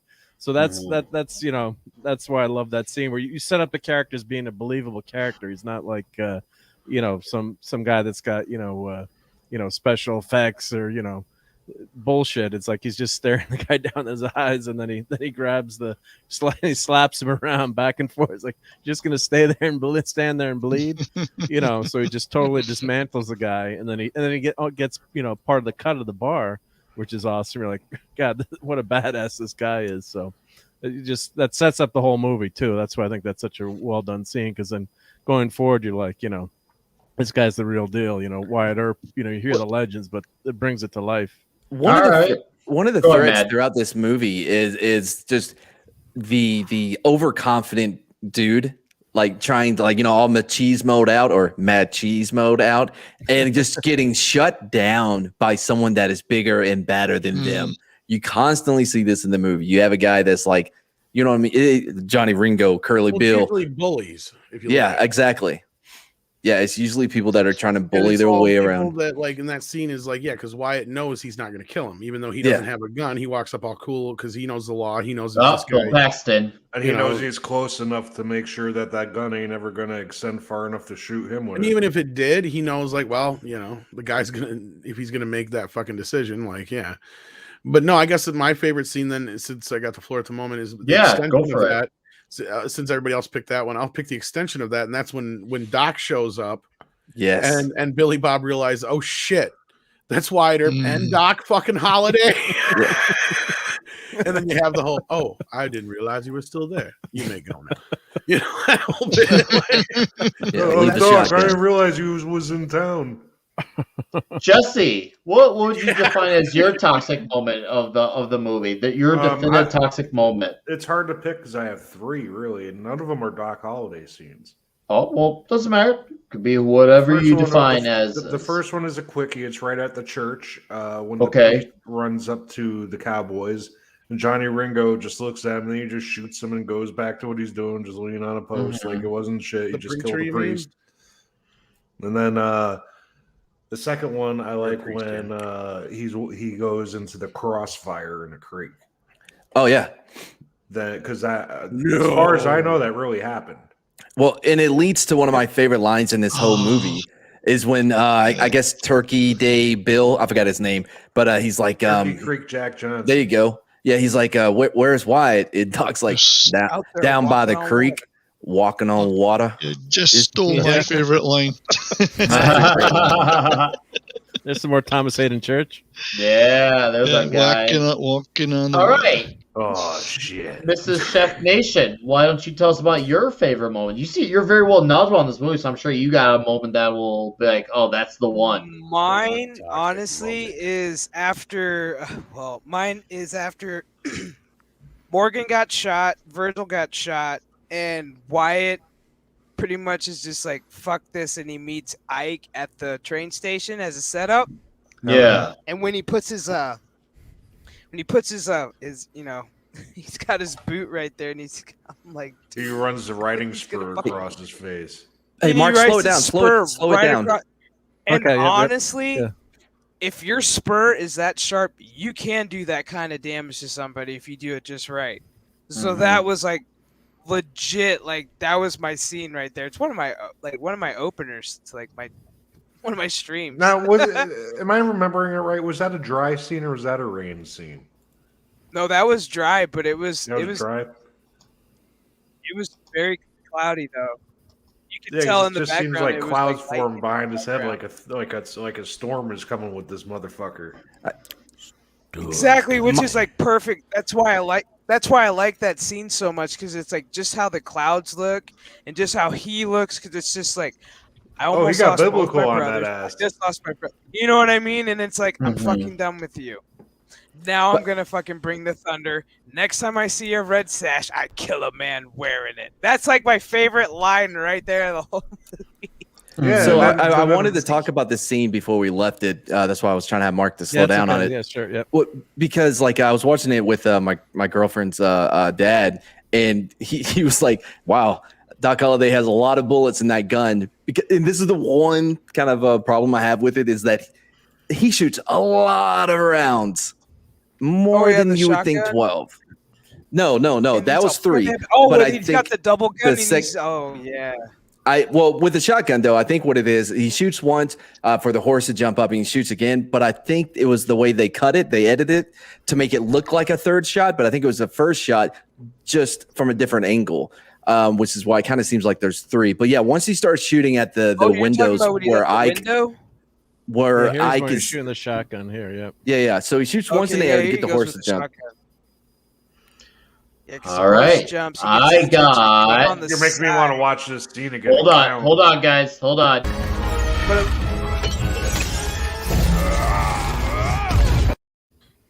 All right. And that was David Serda for $5. Says 31st flavor of Nick Weiser, Johnny Ringo's Dirty Dusty Dingleberry Smoothie, and I want to see Captain Marvel get punched again. Well, just because you sent me $5, I will give you a bonus of that. You're a It's funny every time. It never. Yeah, all right, David. Thank you for the $5. Anyways, carrying on with the show. That 70s rock fan. Why don't you tell us about your moment of toxicity? Well, many of them have been done already, but hey, add to it, man. Just add to it. The Wyatt Earp slapping Billy Bob around is the most toxic scene for me. He just oozes machismo. It's pouring out of him, out of every pore, and he doesn't have a gun. So he's just the confidence level when he goes up to that guy and he measures him immediately as a wuss, is a real coward and a bully, and he just slaps the shit out of him, gets exactly what he wants. And he doesn't really even have to go too far with it, you know? It's not like he beats the shit out of him, he just slaps him several times. I was waiting for Bill Paxton here. Game over, man. Game over. Yeah, that's right. That's the best part is he's like taunting him. Because think about it. He's not even treating him like a man. Yes, that's right. If he was treating him like a man, he'd give him a rude punch. No. He's walking up and slapping him like a woman. And he's like, you gonna fucking do something about it? That's right. And he does it in front of the guys that Billy Bob's just been giving shit to as well. So those guys are still there, and they can see this guy getting the shit given to him, which is great. And then, of course, Mad mentioned the walking on the water, which is was fabulous line. I just cracked up at the time. All right. I think just briefly, if I say that the bit when the four of them are walking towards the OK Corral, which is really the poster for the movie, there's more big swinging dicks in that scene than there is in any Pornhub production. It's just probably right. It's true though. Trailing behind them on the ground as big furrows being. So anyway, this is true. They had to be removed digitally. That's right. I have it open in a different $400,000 was spent just to remove 3 shots with the shotgun. All right. I don't want to over-dominate Nick. There's the guy, and then there's another guy in the leg. He tilts the gun down, shoots the other guy in the leg. Quick 3 shots out of the. That's a good shot there. Go for it, 70s. So it was 3 shots. Oh, just one more thing I wanted to say was that I love the portrayal of the friendship between Doc and Wyatt in this. It's absolutely brilliant. They're not like it's not like a buddy movie where one's this kind of guy and one's that kind of guy and they're butting heads all the time. These two guys are portrayed as absolutely loving each other deeply as friends. Yes, and a friendship it's a friendship that transcends romantic love between a man and a woman. I think Mad will appreciate that.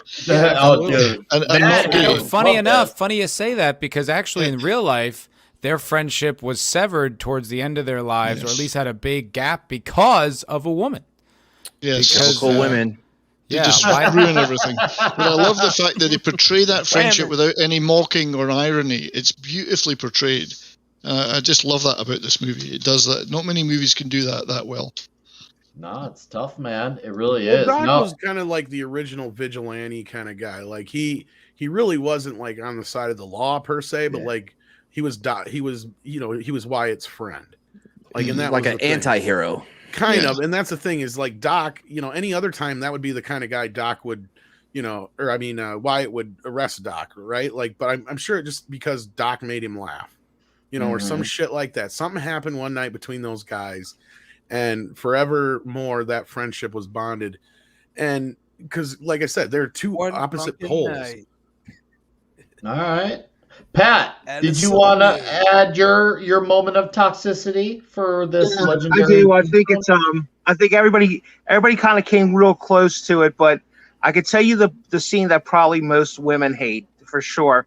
And that is the scene where Doc's in bed dying and Wyatt goes to see him. And like Matt pointed out, that didn't really happen in life. They had a real falling out, and it was kind of nasty. I think they ran into each other one time and had some kind words to say to each other. But, Wyatt certainly didn't go visit him while he was dying in a tuberculosis clinic. But that whole scene where they basically, there's no embrace. They don't hug each other.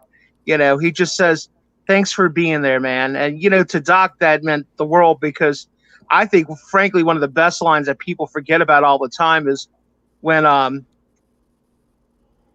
trying to think of who it was that when Doc's talking and they're saying, he goes, hell, Doc, I know why I'm doing this, but I don't know why you're doing this. And he goes, well, Wyatt Earp's my friend. And he goes, well, hell, Doc, I got a lot of friends. He says, I don't. And that just really stood out to me because there's a lot of guys, right? Like I could really, when you think about your friends, you might have hundreds of acquaintances, but your real true friends, the ones I don't trust a man that tells me he's got more than about 3 or 4 good friends, because that's it. You're just kidding yourself, man. And I think that's what they had between each other. I think it was even more than brothers, because, Wyatt had 4 brothers and these guys were that close. And I just thought that was what a great scene. And, for them just to kind of end it like that, was just it was brilliant. You're a daisy All right. if you do. I want to add for my moment. I mean, for me, it's not just about the toxicity, but how much the stakes feel like they truly heighten when you get to the very first big shoot 'em at it around hour and 15 into the movie. I just felt like the tension just escalate where they're all meeting out there in the middle of the whole scenery and you're like, oh crap, this is it. Like they're about to go at it. It just feels like a holy crap. It's on like Donkey Kong type of moment. And you just all of a sudden the guns and the bolts just start flying everywhere. Like, oh shit! Like you guys are going to kill each other. I remember Paxton obviously is one of the ones who was one of the first men down, not by death, but down. But you're like, oh shit! That scene, like this is still. You watch this now. This is still a badass shoot 'em up. Like, I right now I've just completed my forensic analysis of the gunshot pattern by Doc Holliday of the revolvers. He lights him up 3 times. Pow, pow, pow, right in the chest. After Wyatt had already shot him in the side. And then all of a sudden he goes, 1, 2, 3, 4, 5 out of the same gun. So he fires 8 and then the shots out window. of his revolver. That's how good of a gunslinger he was. That's excluding what he shot into the window. He could miracle. So I'm like, how did he reload? I'm like, that reload time is quick. This part I really love this part as well. Like when because like this is the first time what's his name? Damn it. Morgan. Bill Paxton's character. What's his name? Morgan. Yeah, because he grabs his shoulder and goes like, what does he say? Like, go easy now, Morgan? Or something like that. Like basically like don't be emotional. Like yeah. And like control your emotion, which I really appreciated. Yeah, we didn't even mention Paxton and Michael Biehn reunited from Aliens in this movie. Like that's awesome. Oh yeah.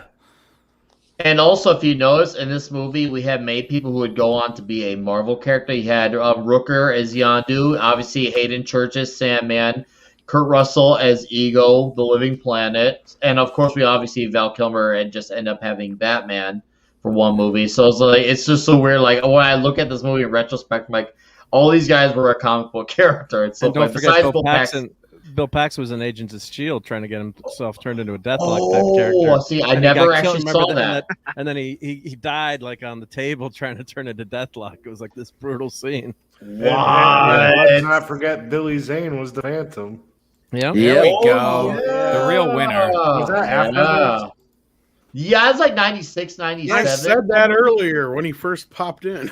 Oh, no, you didn't. That was the first time we heard it. Making that yelling at us. I did too. God damn it. We're just trying to have fun, Tom. You don't got to yell at us. Come on, Tom. Fuck you, Matt. So toxic. I'm not yelling at everybody else. I'm just yelling at Matt. Oh, okay. Fair enough. That's fine. I'm fine with that. Yeah, I'm okay with it too. Yeah. We all should have worn mustaches tonight, right? Got mustaches. Actually, this scene's awesome too because he's like, "I'm not gonna let you arrest us today, Biehn." Oh, He walks away and he's like, That's and right. like, That's just like cool. suck my dick, like kiss my ass. Hey, Like Nick, I don't you think might I feel find like this- going to jail today, Matt? bro. I say you might find this interesting. I was doing a little research about this, and it turns out that after the shootout at the OK Corral, a lot of the town was actually pretty divided about whether the they were heroes or not, whether it was like the right thing to do. That's true. And surprisingly, it went down political lines. It was split between Republicans and Democrats. Who was the hero and who wasn't? Yeah, wow. yeah. Isn't that fascinating? Well, because you had, and it's actually kind of set up in this movie, you had a problem was Tombstone was traditionally a town that didn't really have a shit ton of law. And when Wyatt Earp and his brothers, more so Virgil, decided he was going to be the law in town, that really split the town politically. So this event blew things up. And yeah, it was kind of a thing where it became like a political fight like we see nowadays. Because you had part of the town saying, oh, it was completely done out of cold blood. And you had the other side of town saying, oh, well, this is the problem is we have all this lawlessness around and with the cowboys and all that kind of shit. Because there was social media back then, right? It was. Newspapers printed back and forth. It was real life bad blood too, because a lot of people don't know this, but the history part of it is that Wyatt had actually run against Biehn to be this town sheriff. And Biehn actually cut him a deal and said, look, dude, if you drop out, I'll make you an undersheriff. You won't have to work as much, and I'll split the take of it. Because he got, like, I think 10% of the taxes that were collected. Keep in mind, this is a silver mine town. And then he kind of reneged, he absolutely reneged on it. So Wyatt's whole thing the next 4 years is, I'm going to run against this SOB and beat him. So it was very political and very personal at the same time. And make no mistake about it, even though it was a very dangerous job, it was a very lucrative job to be a sheriff in a town. Without a doubt. There's well, not just that aspect, but you got to keep like, if like somebody was like caught, like you caught somebody and you couldn't return the money and shit like that, there was all kinds of things. So great, dude. You got to keep it and shit. Yeah, like I was a cop for 7 years, like, and what do you got? Oh, you got this cool I gun? wish that I could live in a time where I could have been a cop without body cams or like people with cell phone cameras, because like, oh, you could have so much fun as a cop. You just want to be like a warlord. You had your hand in the jar, didn't you, Mad? You and Me? your colleagues. What? No, there was too many cameras and shit. Your hand was in the jar. Hey, I'm not gonna lie to you. I would have been crooked if there wasn't cameras and shit around. You know what? Go on. Not to mention if they were lucky enough to have somebody stumble into town and they get to keep the bounty and all that kind of shit. Like, But yeah, it's funny, that whole thing that split, it actually did have to do with the media, because there were two newspapers in the town. One was Republican leaning, one was Democrat leaning, and they both had a different take on what happened. Of course they Fucking did. as much things change, they stay the same. Yeah, that's why Rittenhouse did nothing wrong. No, you're right. No, you're right, man. And that's why I kind of try and remind people we're seeing kind of a repeat of the things we saw in the '60s. Only now there's other interests involved. Like it's very complicated, and we don't have a war going on right now for these SJWs to kind of hang their hats on, right? Like to them, the war's on Twitter. Yep. It's the media. It's about having the blue check marks and big tech being involved now. That's the biggest difference is all the tech involved. Yeah, but don't forget. I mean, when the country was formed, we had people would settle their disputes with duels. You know, the famous duel with Alexander Hamilton. You know, so I mean, trying to people say, oh, people weren't, much kinder years ago, and they didn't resort to violence, and was it Henry Clay that clubbed someone in the Senate, over dispute, and and you read in history, there was that, but there wasn't as many like standoffs with like gunslingers and shit as you'd think compared to what they try to make us think in. Well, that probably like that's kind of the whole point of this movie. Like the fight at the OK Corral, it almost happens in real time in this movie.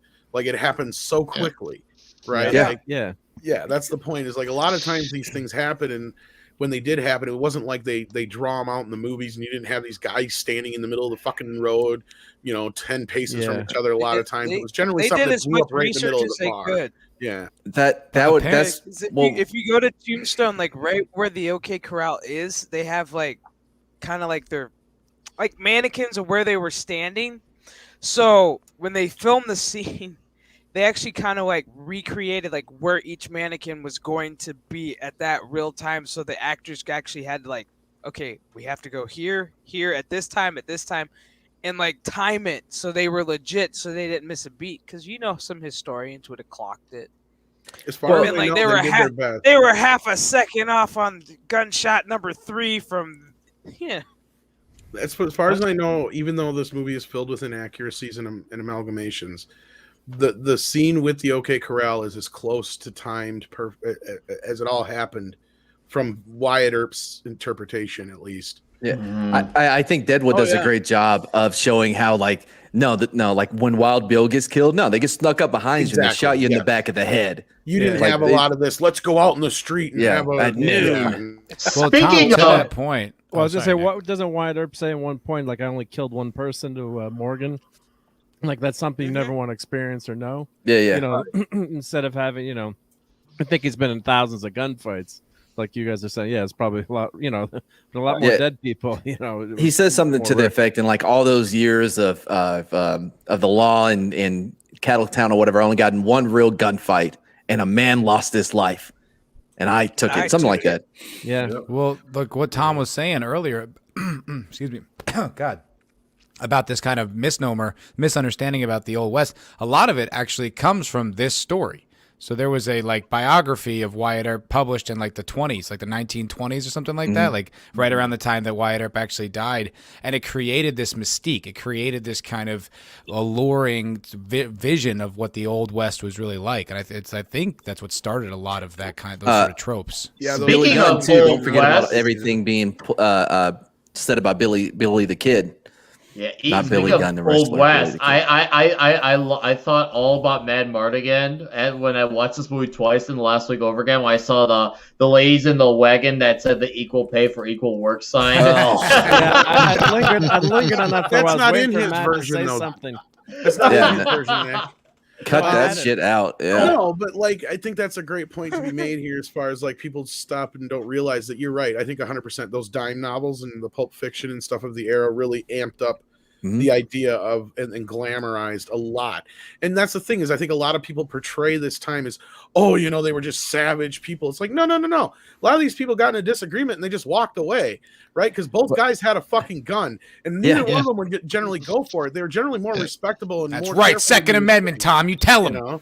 Well, you'd have a lot less of that shit than you think, actually. My friend from New York City went to An armed went to society is a Texas. polite society. I'm with you, Tom. That's Well, I was right. just gonna say, my Rittenhouse friend did went nothing from- wrong.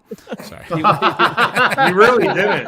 Have you I seen had a friend from New York City Prosecutor? went to Texas, and he said, "God, how come everyone's so popular here? Not popular, polite here in Texas when they're driving?" He's like, "You see all the shotgun racks behind all the behind the cars? You know, You don't not want to so flip apt to someone pull off behind the flip wheel someone there. off is off, right? Yeah." Well, that was my point, though. Is I love how this movie and Deadwood and certain things that try to be a little bit more accurate with the portrayals is that, you know, like there were a lot more sophisticated people than you think. Even uneducated people weren't fucking stupid, right? No. Like they didn't try to get into fights with people every day. And 9 times out of 10, the type of guys who would be these assholes like the Billy Bob character who are clearly just fucking showboats, right? Yep. You didn't really get a lot. Like most people were just keeping their heads down because they were farmers and ranchers and shit like that, like or they're miners. They didn't really do much. Like they weren't the type of guys who were looking for trouble. Well, and it's not just Westerns too. Don't forget, like a lot of the things that we think about George Washington came from a bookseller. He was a door-to-door bookseller that wrote a book and just made up shit about George Washington. And the whole mafia thing with like, you come to me on my daughter's feet. All of that was made up bullshit. Even the way they talked, because some dude owed money to some gangsters. So he wrote this book, and I wish I knew his name, but like in these yeah, I think it was Mario And so Puzo's The Godfather. They would go and see. He wrote that. They would go and see this movie when the movie came out, or these gangster movies, and would start like imitating what they saw on screen. And it's the same thing with the continental accents. You know, the one that you see that nobody talked like that back then. Well, frankly, my dear, I don't give a damn. Nobody talked like that. It was called the continental accent. It was just it would play anywhere, and it didn't seem like it was out of place. Well, I mean, whenever any one of those like cartel guys gets arrested, there's always like Scarface is on the wall there. So it's like I guess there is something to that. And not to ruin your whole thing, Matt, but like another thing that's a big misunderstanding is a lot of people think, oh, cowboys ran around with guns on their side. No, not really. Very often, unless you could have, first and foremost, guess what? Guns were expensive. Yeah. Unless you had the money to afford one, chances are you didn't fucking have one unless your daddy gave you one. And that was like passed down after he died at the age of 38. Right? And you better hope they took care of it too. And chances are it was just a buckshot, because 9 times out of 10, if you had a gun, it wasn't to fight some guy in the fucking street. It was generally to protect yourself from a fucking bear or some shit in the woods. And if you're lucky, I don't if you're know, lucky, Tom, if you were a real cowboy, people in the old West didn't just walk around with guns, but cowboys certainly had them because it was cool. As a matter of fact, you couldn't sign up for a lot of like drives and stuff unless you had your own saddle and your own gun, because you'd have to shoot like a snake if it tried to bite you, or you know. So those people had it was a tool when it got passed down to you. Yeah, you're right. A lot of the guys who did have guns were specialists and shit. Like that's the whole point. Was like, you just your average Joe didn't walk around with a holstered gun on him. Is my point. We got shot. The real fortunate people, they would get passed down a Valerian steel gun, and they would be worth so much more because of the Valerian. I've been watching. Pat's right. Like a lot of times, a lot of times, whether or not you could get jobs and do certain things would all depend on if you had. If you had a good saddle, if you had a horse, if you had a gun, if you had all these things. Yeah, you go in the mountains and you get that cowboy. You get that pristine cougar pelt and you bring it back to the town. I mean, I played Red Dead. Yeah, me too, man. Yeah, all about it. The whole point of like he just said, a good job was to get on a cattle drive, because they fed you. You got it was a good work, long extended job. You got good pay. And no chicks around, right, Mad? Exactly, yeah. man. Just a bunch of heifers. The way God intended it, just men and cows. Just men. Cow shit and cigarette smoke. That's right. Oh my god! Lots of All right, wings. so I got to ask, Mr. Martigan, where do you rate this in Handy Randy's? Oh, and Handy Randy's. I'm gonna have to give it. I'm gonna have to give it both hands. Both hands. Oh, he Yeah, gives it yeah, both both hands. hands. Wow. Yeah. Except there's a caveat to that. It has to be the Mad No Women cut. if not, if you're talking just like the regular theatrical man, version, it goes down to one hand. For real though, man, have you seen the extended cut of this movie? That's No, 4 I minutes haven't. longer? Then don't, because it's more shit with his wife. Yeah, you just saved me 40 minutes. Matt's not endorsing that version. Dude, It's only 4 minutes long. Mad, Oh, when yeah. you were Mad, this when you were in part, the Middle I needed East, this part when they throw shade, it's like, you smell that? Someone died. It's like, Mad, when you were in the Middle East and you were defending this Oh, country and all my. that stuff, were you looking around and like the way they're treating their women, like these guys got some stuff figured out? I gotta be honest. You know what? Look, I'll tell you this. Like, I'll say this for them. They had some good ideas. You know, you cover them up. You don't have to look at them. Thank God. They can't talk. No. Oh, no. How we know you No. can't. They can't vote. They can't drive. You know. Not that They're there's like, anything wrong with that, but No. That's fine. That's fine. Yeah, whatever. I'll say this: the roads were a lot safer outside of the IEDs. Obviously, There are no automobile deaths in the Middle Yeah. East. None. a lot of the Oh, IEDs. come on, yeah, man. I spent several years in Saudi Arabia. The driving was awful there, and it was only me. but I gotta bring Matt down a notch. He read the No. wrong year's Oscars, by the way. I corrected it. It's 1994, and it was forgot who.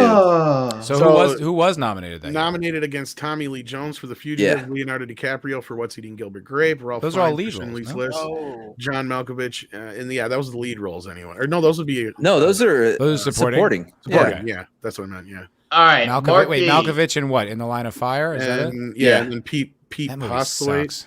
in The Name of the Father. Yeah, and I I was think trying to watch that. The did other day. Tommy It's Lee so Jones bad. win that year? Yes, I believe he did. I think he did. That All movie's right. pretty good until the third act. You know what he said when he got the Oscar? I don't care. I don't course care. he did it. That's great. It was- No, that's it a was great good. movie up until Shit, I the should've set that up pharmaceutical first. guy starts becoming like a cold-blooded murderer. It's like all of a sudden it's like, whoa, wait, you're gonna kill a U.S. Marshal? How's this gonna play out for you? He's just gonna kill everybody. I Kinda like the weird. sequel to that. By the way, I was having to turn some paperwork in for a case. I was at the U.S. Marshal's office at the federal courthouse or whatever, and I was like, "Hey, man," I asked the guy at the front. I was like, what y'all do? Like, is it like that movie U.S. Marshals? Right? We tell me, and behind him, I shit you not, is a poster, a movie poster from U.S. Marshals. Well, yeah, because they got full No way. cooperation. Yeah, he goes, that's exactly what it's like. I'm like, what? Awesome. Like, I almost signed up for it right there. Just I'm like, yeah. That movie is pretty good. U.S. Oh, Marshals. yeah. Matt. Robert Downey Jr. There's all kinds of people in there. Pretty good Forget movie. that's a Isn't sequel Wesley to The Snipes in that Fugitive, too? Yeah. Matt. Yeah. Yes. Matt I or want to Mad? know, Matt, Mr. Yes, sir. Matt. Yes, where sir. do you rate this out of Handy Randy's? Well, what is? I'm not sure the Handy Randy scale. Is it just one or two hands? Is that I how mean, it is? Yeah, he was a human being, Matt. He only had two hands. Okay. One's One littler was than just the other one. tiny. This is my first time like being across the Handy Randy rating So scale. let's take. Okay, I'm here's new. my handy Randy on this. Out of 10 hands, this movie gets 10 regular hands. There's no room for any tiny hands. But now, like if I was to rate, like say the other Wyatt Earp movie, I would give it like 6 regular hands and maybe 1 tiny hand, maybe 2 tiny hands. Tom, you're killing me. Okay. That would be where I would rate that one. All right, Matt, now we're not real you sure get it, about Matt? the scale, Matt. Yeah, Matt, you just come up with your Just own go with handy. it. Okay, yeah, I'd say all 10 gimpy fingers. Absolutely. Nope, you did it That wrong, doesn't Matt. give There's a only very high 5. rating. That's right. There's only Messed one it up. hand. All I'm right. sorry. Justin, how many? Where do you rate this on Handy Randy's? How many Handy Randys is this movie? Yeah. I don't know how many. It's like Handy Randys across Arizona. That would be I don't know. 560,000 handy Randys to cross. Yeah, like at least 6,666. At least. At least. All right. I'm gonna give this about 15 sweaty Arizona handy Randys. Very sweaty. But it's not that bad. It's dry heat. It's all dry heat. It Oh, is okay, so dry it's dry heated. Yeah. Well, you'll heat up really quickly when the handies start lighting up. So, Chef Nation, where do you rate this out of handy Randys? Wow. I don't know if she I even guess, knows I what guess on handy that. Randy is. I guess on the 10 scale, I guess 10. Cowbug it is. See, Handy Randy was a real guy. He was. He threw his gun. And he had it a was the weird little safest thing hand. for him to do. He's in the chat. Here we go. Right on. Back in the chat again. Yeah. He just shows up. He just knows when to show up. Jesse, Okay. where do you rate this on a handies? Well, on the Handy Randy scale, I mean, I don't know if you should go negative because it wouldn't be funny if he threw his gun away in this movie. He'd probably be dead. Mike Clinton may have thrown his gun away. But that's... I could, you know what? I got to go with the 10 Handy Randys like everybody else because I just realized the Handy Randy character isn't Wyatt Earp, it's Doc Holliday. All right. What? Handy Randy is Doc Holliday. No. 70s. Where do you rate this on a handies? I'm not giving that any handy Randys. I'm going to give it 10 magnificent mustaches out of 10. Oh, are you a twirler? Hand job? They're twirler. This is 10 twirlers out of 10, yes. Mark, do you got any handies you want to give this? Oh yeah, you gotta. Well, I guess is it like 1 out of 10 handies, or are we doing? I don't know. No, it's 2. Just make it up as you go. Whoa, human look at that. being. Keep it at that face there. That's It's a not handy scientific. face. That's a handy Randy face. Yeah, we'll give it the full. We'll give it the full Randy. It's like he's It's trying like- to turn into Johnny Depp there. Yeah, he This goes is- totally That was when toxic Jesse here. said he He's wanted to just go like- negative. He was like, no. No. This is not a scientific scale, so don't worry about it. Just Yeah, very whatever you- scientific. It's as scientific as climate I crisis. do gotta say though, I've had enough of this shit. I'm gonna start a Handy Randy thing. I'm gonna make Handy Randy a music album, and the album is gonna be called "Can't Handle This." Oh, And then his first album is gonna be "Baby," and then in quotations "Hand." I think also there needs to be a track on there called "Cock in the Grass." Oh lord, Oh, God. I gotta finish my first album or my other All album. What right. if he can swim? Mark, did we give you do we get a Yeah, handy In we'll give Randy circles. it review? the full handy Randy. Yeah, this is All right. totally handy Randy. Yeah. Pat S, do you want to contribute a hand? You want to shake a hand? I'm gonna give it a full 2 handy Randys, but not only a full 2, but one of the hands has a velvet glove on it. That's extra for Doc Holliday. Oh, Pat S with the plot twist. by the way, baby real just quick, make it weird. someone said like, somebody asked, can he swim? And I was like, in circles. Like I just didn't want that to be stepped on because that's hilarious. Thank Mark. That was me. Thank you. Mark, where do Yep. you rate this in toxicity and in greatness? I'm here every Well, Tuesday. toxicity, I'd give it an 8 because I think Okay. you got some. Well, the villains are toxic, right? I mean, so if we rate the villains, I mean, they're No. SOBs, right? I mean, so and then you got Wyatt Earp, who's just wants to kind of live his life, and then don't mess with him. He's Then that woman. and then he goes, and then he just. I love this third part of the the last act of the movie where it's like goes totally in revenge mode and Doc Holliday, and then you see the friendship with Doc Holliday in the end too. But it's just totally toxic and kick-ass movie.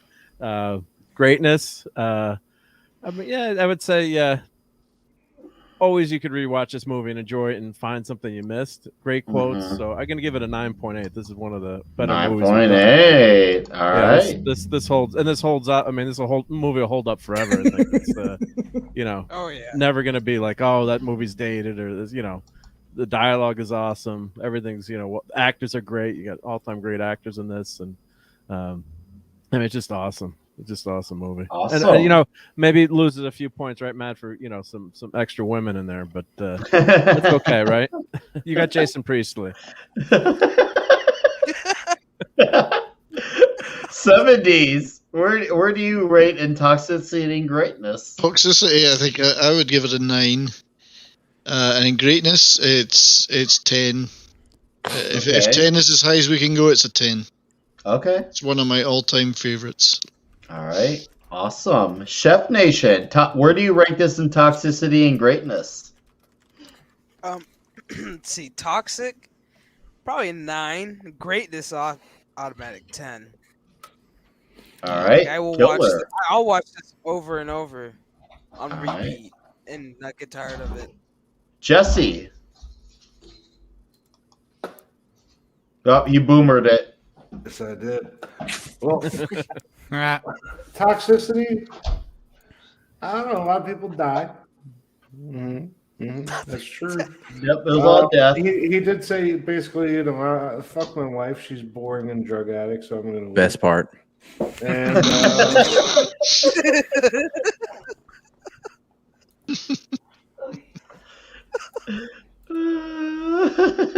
you see TMF's in the chat? What you just put up? He's here we go. He's related to Stillwell. Let me see. I got here. This is like a Wow. I am a family home movie for me. The family were outlaws. Wow, toxic, Great dude. uncle, wow. That's pretty What's cool. up, Tox? That's badass. That is great It to is. see you here, That's man. awesome. Thanks for the insight. That is, wow. My That's mind's awesome. kind of blown. Same. I think this toxic man flu gets the one exception of.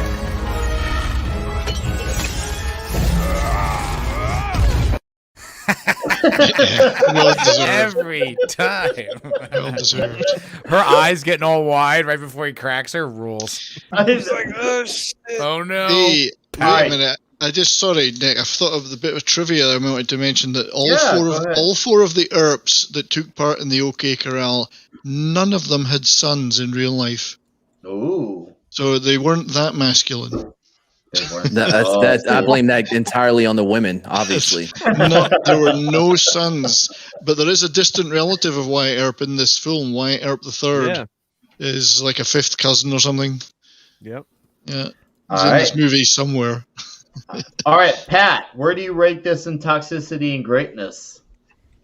I think its toxicity is it's way up there.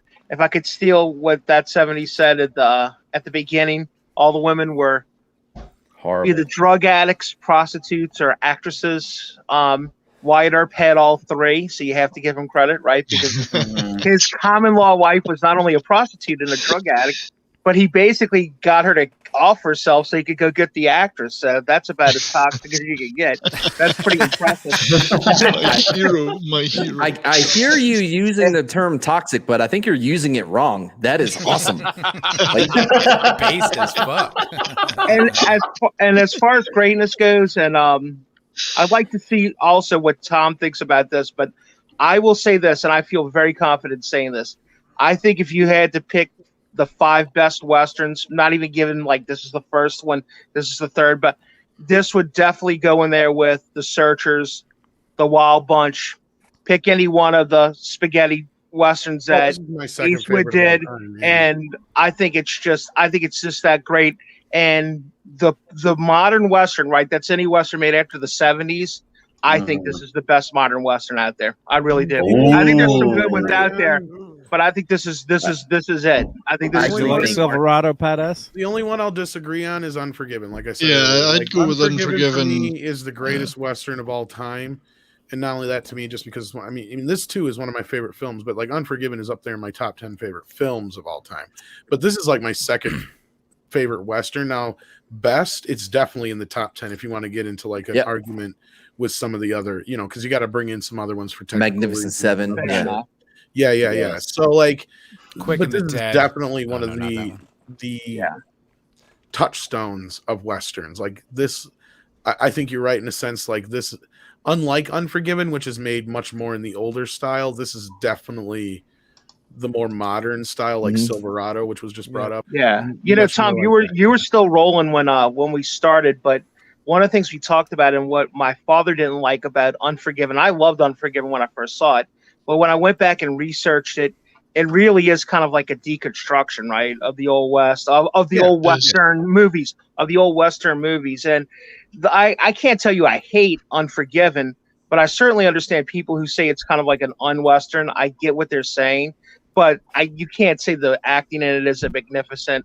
I mean, that last scene in the movie in the bar is just that's a Western. That's a Western scene. That's when it becomes a West. You know, it is a deconstruction, but that's what which is why I bring so it brilliant. up. I think. Yeah, which is why I bring it up whenever we talk about The Last Jedi, because, like I said, you can do that, but you have to end it like you do with Unforgiven, because you cannot cheat the audience that way. You can deconstruct this shit all day long. Yeah. But once you get to the end, if you don't let Clint Eastwood be the hero, at least in the eyes of, you know, avenging his friend's death and certain things like that, then you've lost the audience, and that's where The Last Jedi fails. You're also deconstructing I like that a lot. you love. Yeah, that makes me feel a lot better about Unforgiven. I'm glad you put it that way, because that is true. There's definitely some redemption both at the end of the movie, and of course, I think some redemption for Eastwood's character in that too. So yeah, because in the end, he's like, who like, paraphrase me, he's like, who put my friend out? You know, who's hanging my friend out here? Right. And he goes in and he kicks. You know, it's like it's different from The Last Jedi in that Clint deconstructed the Western in Unforgiven because he loves Westerns. So he loves the source material. No doubt, 70s. Yeah. I Whereas think Last Jedi is a deconstruction as a fuck you. Exactly. And then Luke was never a hero in that. Even my wife, who's not a sci-fi fan, she hated it. She's like, well, why did they ruin Luke's character? You know, and she's not into any of the YouTube exactly, because you stuff. can take Luke down that dark path of making him shut himself off from the Force and doing all these things, but he has to have that moment where he goes, my sister's in trouble, and he raises that X-wing out of the water all by himself. Yep. Unlike he could before. I would have been on board. Yeah, I would have been on board with the fucking day. With the Godzillionaire dark makes Luke. an amazing point. Let me highlight that. If Unforgiven had ended with Eastwood dying and one of the prostitutes showing up and killing everyone with his gun, it would have been The Last Jedi. Yeah, 100%, yeah. Well, as funny as that is, he's right. That's exactly what it would be. Absolutely right. Yeah. Big difference. Like, okay, that's freaking hilarious, but he has a point despite all that. That's why I would bring up brilliant. That's why I bring up Watchmen too, because Watchmen is a deconstruction of the superhero. And the reason to me, like, I love the comic, don't get me wrong, but that ending kind of falls flat with that. The way the movie ended it is the way you have to end it. You make basically Rorschach the hero, and you make the instead of it being the alien attack, you have it being what's his face, Dr. Manhattan, because he was seen as the Superman, right? Yes. So he sacrifices himself for the better good. So it's all these things where the heroes are thinking they're doing the right things, but you have both of them conflicting there. That's two different heroes, right? And then you have Owl, who's just like, fuck it, I don't know what to do. You know, like yeah, that's true. But like the way they handled it in the movie makes more sense, because then you have those two heroes making those sacrifices as opposed to just the one.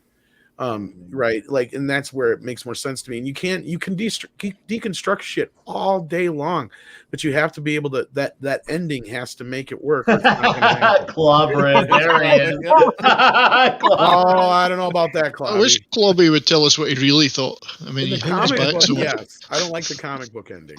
Well, that's why Rorschach, at the end, he's in the movies, he's telling like, you've got to get rid of me. I'm never going to stop fighting. I love how he just pops out of the woodwork with that. That was hilarious. All right, well, Tom, since you're here and chatting, where do you rate this in your sense of toxicity and greatness, Tom?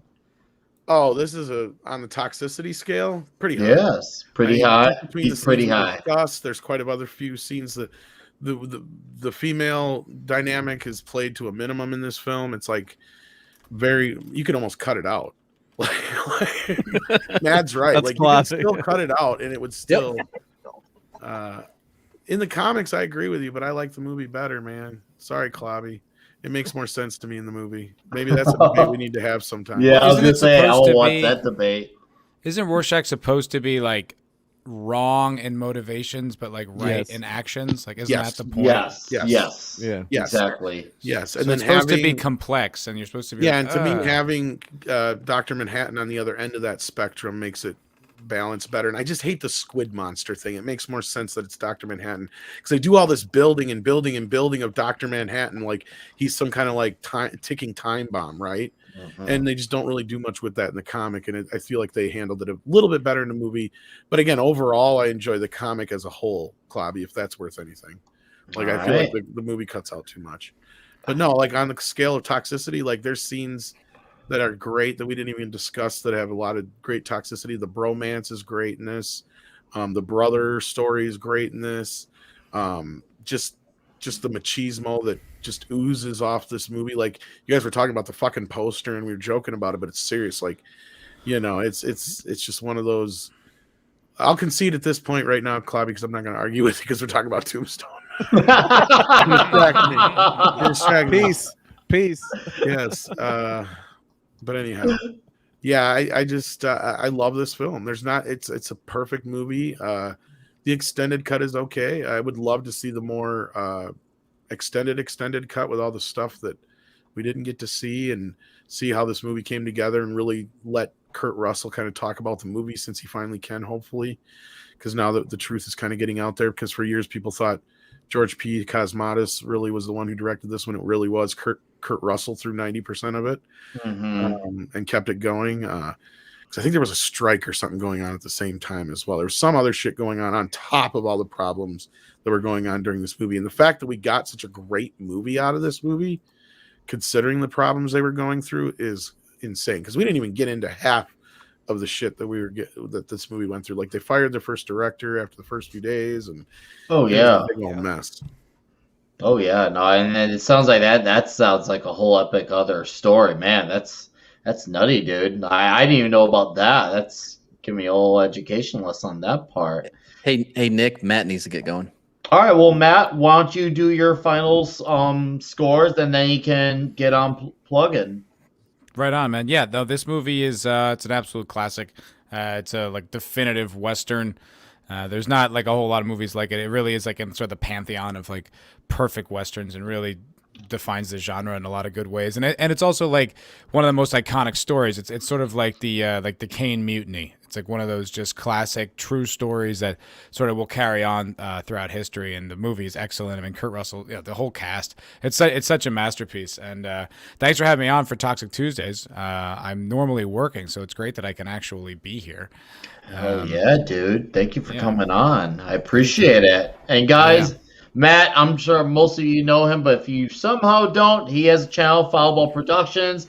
Friday nights, he does panels, usually around 9:30 to 10 Central, titled The Cocktail Lounge. It's usually a bunch of dudes that get together, and we drink, and we talk a bunch of shit for 4, 5, 6, 7 hours, and it's great. And some of us have a no women policy. Yeah. It's not true. Daniela was there for all 5 hours on Friday. We're still talking about it. We're in negotiations. We're still working out the kinks. Yeah. And Nina, we had 2 girls at one time, actually. Oh, it was the worst. This is Matt's favorite scene. Let me keep showing these pictures. Yep.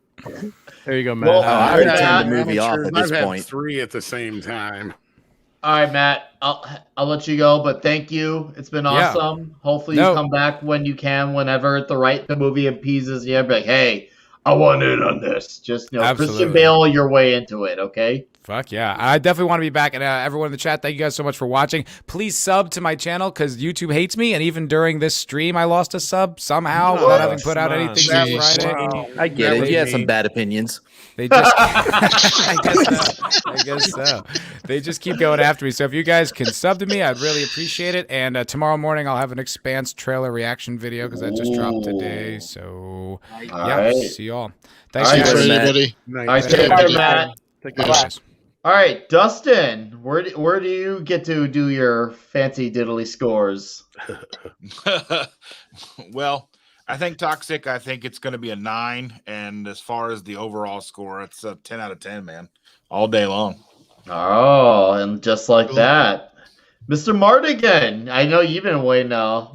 Yeah, listen, all right, it's a 0 on toxicity, okay? This movie is not toxic. The only toxic thing was that chick ruining, bro time. The dance was toxic, yeah. I turn it off as soon as Doc dies. I'm like, I'm out too, man. You're lucky I have no control over kicking you out of this. As far as greatness, is a 9.8. Now I'll tell you why I dropped it to 0.02. The first 0.01 is because women. The second one is because of the it felt like he shot a lot more bullets than what he should have. I guess it every time I watch it, I love the scene, I love it, but it bothers me every time. He shoots way more than just like the 12 rounds. Yeah. 0.8 would be like 4 little handies. No, this isn't the handy randy scale. This is the toxic, which is a 0. Derail you. And can't do it. And greatness is a 9.8 because of women, as always. Drops it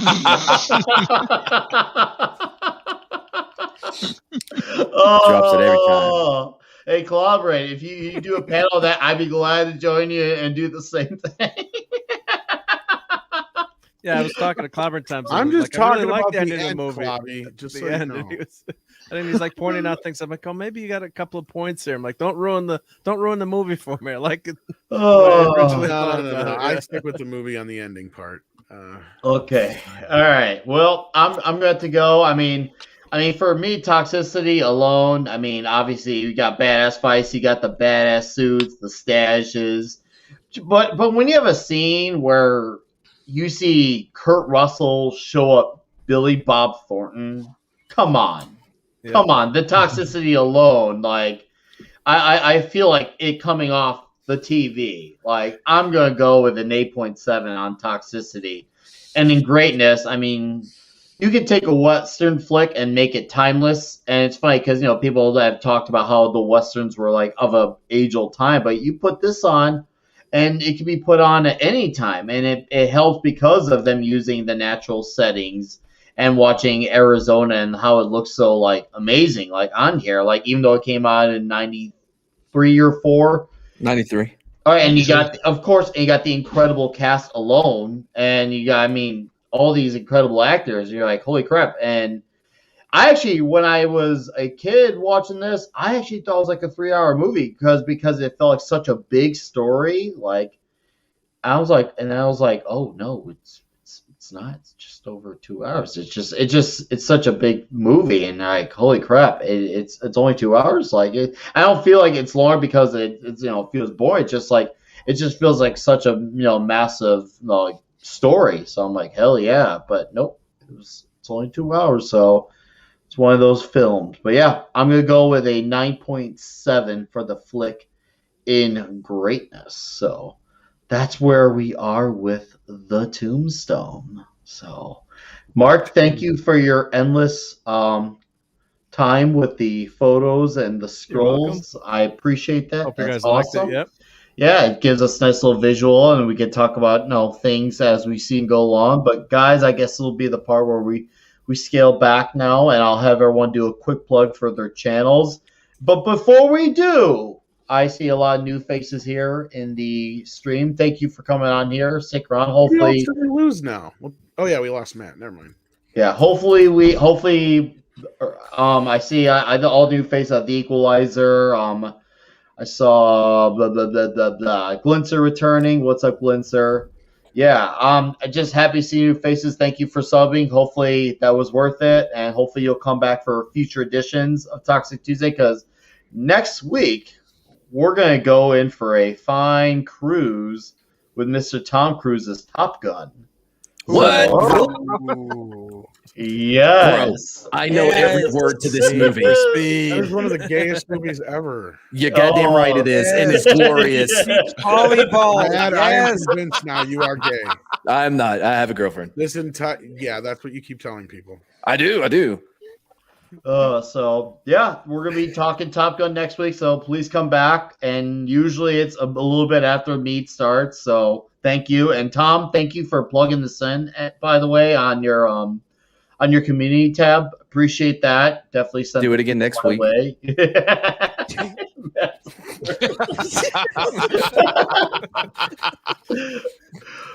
Oh, damn Like it. the angel and the devil, you know? I know, right? Do it. Oh, yeah. Top Gun's a flick. It's going to be badass. Same bat time, same bat channel. You'll see a lot of the usual suspects, and maybe you'll see a few different faces as well. Mr. Jesse, why don't you plug away, my friend? Quick. What do you got? Plug away.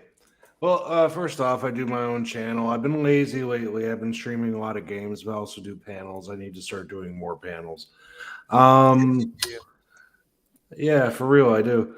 And because it's the best time, because not everybody I know plays. So it's like to talk to most of my friends. We got to have normal sit downs like this and just talk about milk and cheese.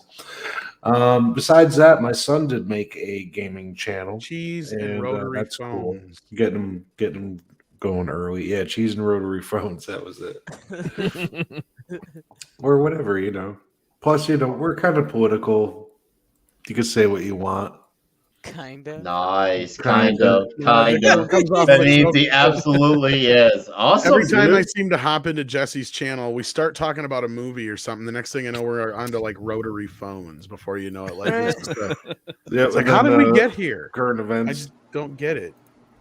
All right. Awesome. Well, Chef Nation, why don't you plug away? And Klobby did come back, so we'll let him have his piece after we get through. Pretty much do the same.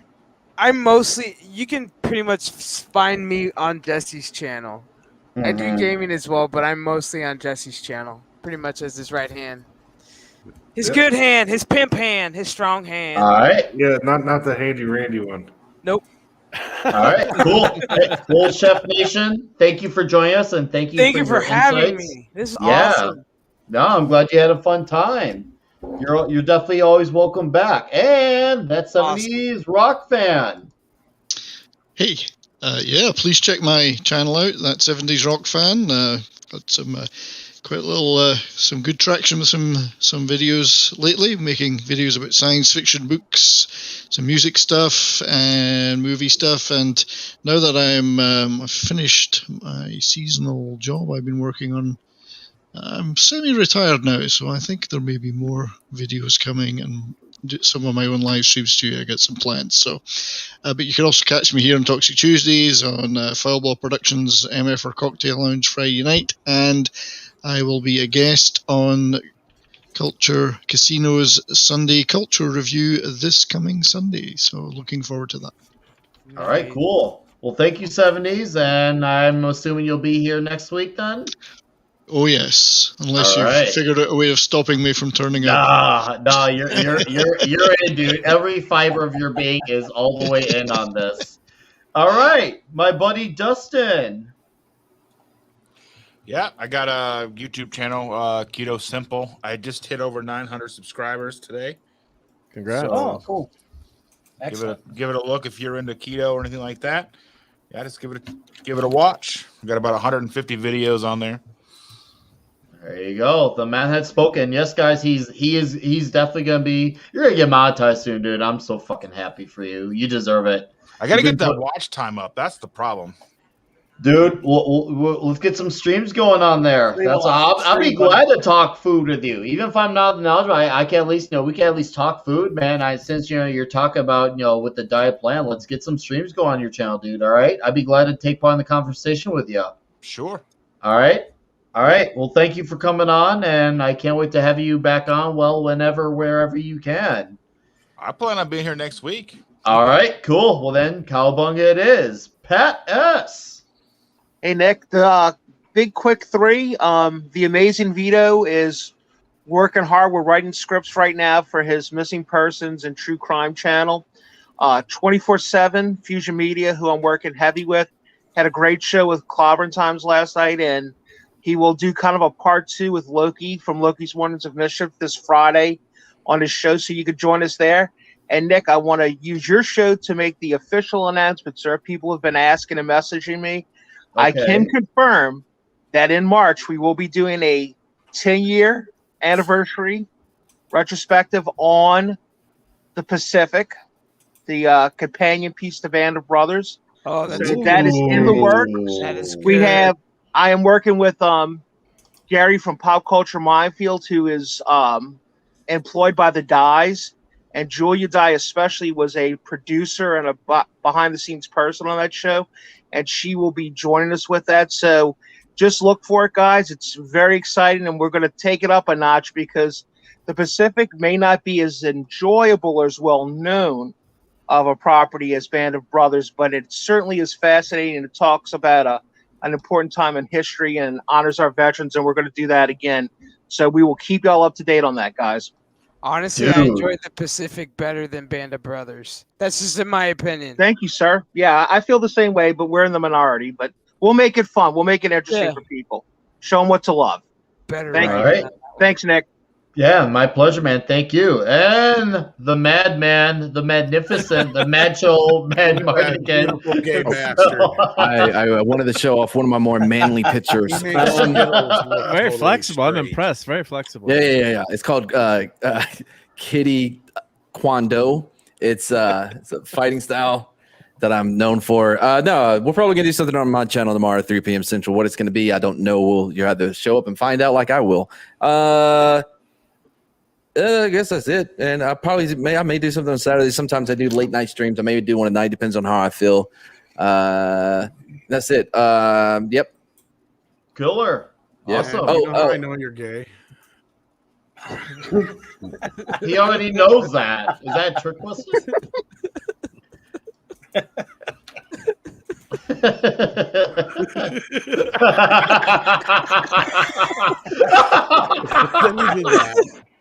Oh my god! Wait, hold on.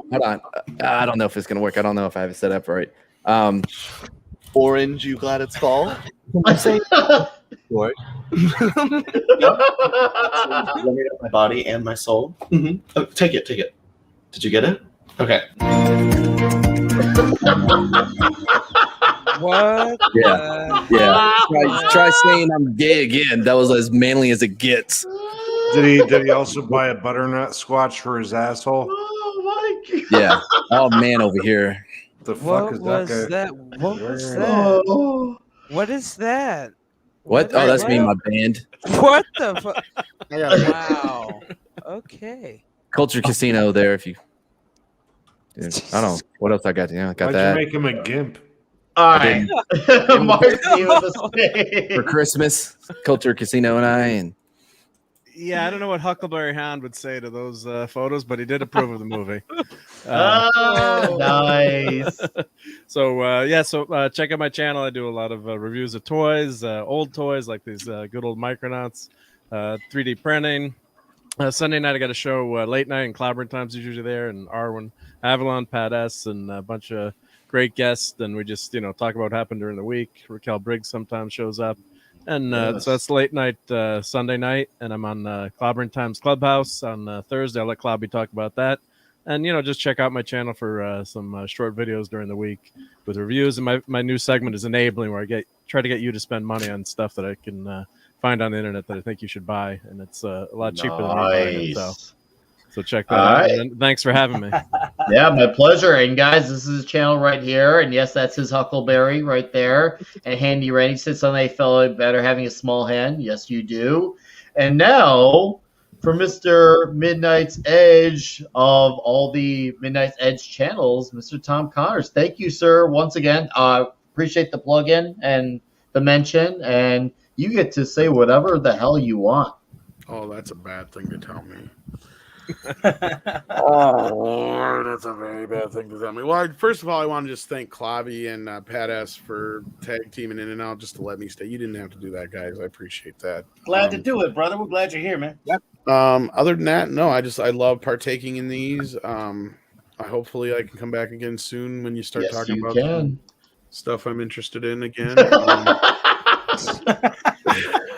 I did say whatever you want. I meant it. Mad wanted us to do ice castles. I don't even know what that is. Mad's gay. Beaches. Matt also suggested beaches, by the way. And it's bad. Wow. It's not like it's a bad thing because there's nothing wrong with being gay, but he's in denial. Not in denial. You have no physical. I'm gonna have to see receipts. So there's no physical. There, he had to back it up. There's no physical. I need to receipt. Receipts do you want? As Matt He'll be keeps a saying, happier man. He'll be a gayer, happier man. as Matt keeps saying, it's only gay if you enjoy it, and he doesn't Exactly. enjoy it. So. I've always said that. All right. I quit. You got anything else, Tom? That's it? No, just I love being here. Thanks for having me, Nick. By the way, Tom, my I'm still pleasure, available Tom. whenever you stream. Just remember, I can boot you from my streams. That's fine. I'll be on my best behavior over there. Come on. All right, and then clobbering times, whatever the hell you want to say. You just talk. Well, I just wanted to say, what a great show you did here tonight, and Tom, you. No hard feelings, man. Just because we disagree on that one little thing, we probably agree on all kind of other stuff, buddy.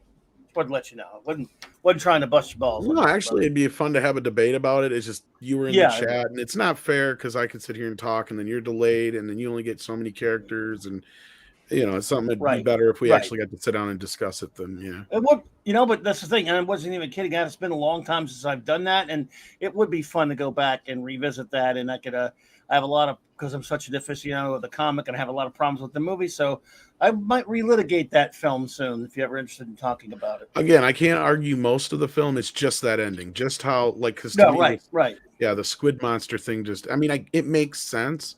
But I just like how they tied it together a little better in that ending in the movie. It feels. Well, I'm speaking the whole film would be interesting to talk about again, though. After all, absolutely, because it's not a bad film. Snyder did an okay job of getting as much as he could in there, but again, and then it depends on which version we're talking about. Because to me, the only one that exists now is that extended cut, the final cut or whatever. Yeah. Even I, the biggest Snyder hater in the world, think he did a few things right in it. Let's put it like that. Yeah, he got a lot of the designs down, and there's some of the scenes he gets verbatim and stuff like that. Oh yeah. He's definitely in love with this slow-mo shit, though. That's one problem. Yeah, he thinks he's a Wachowski sibling. I know.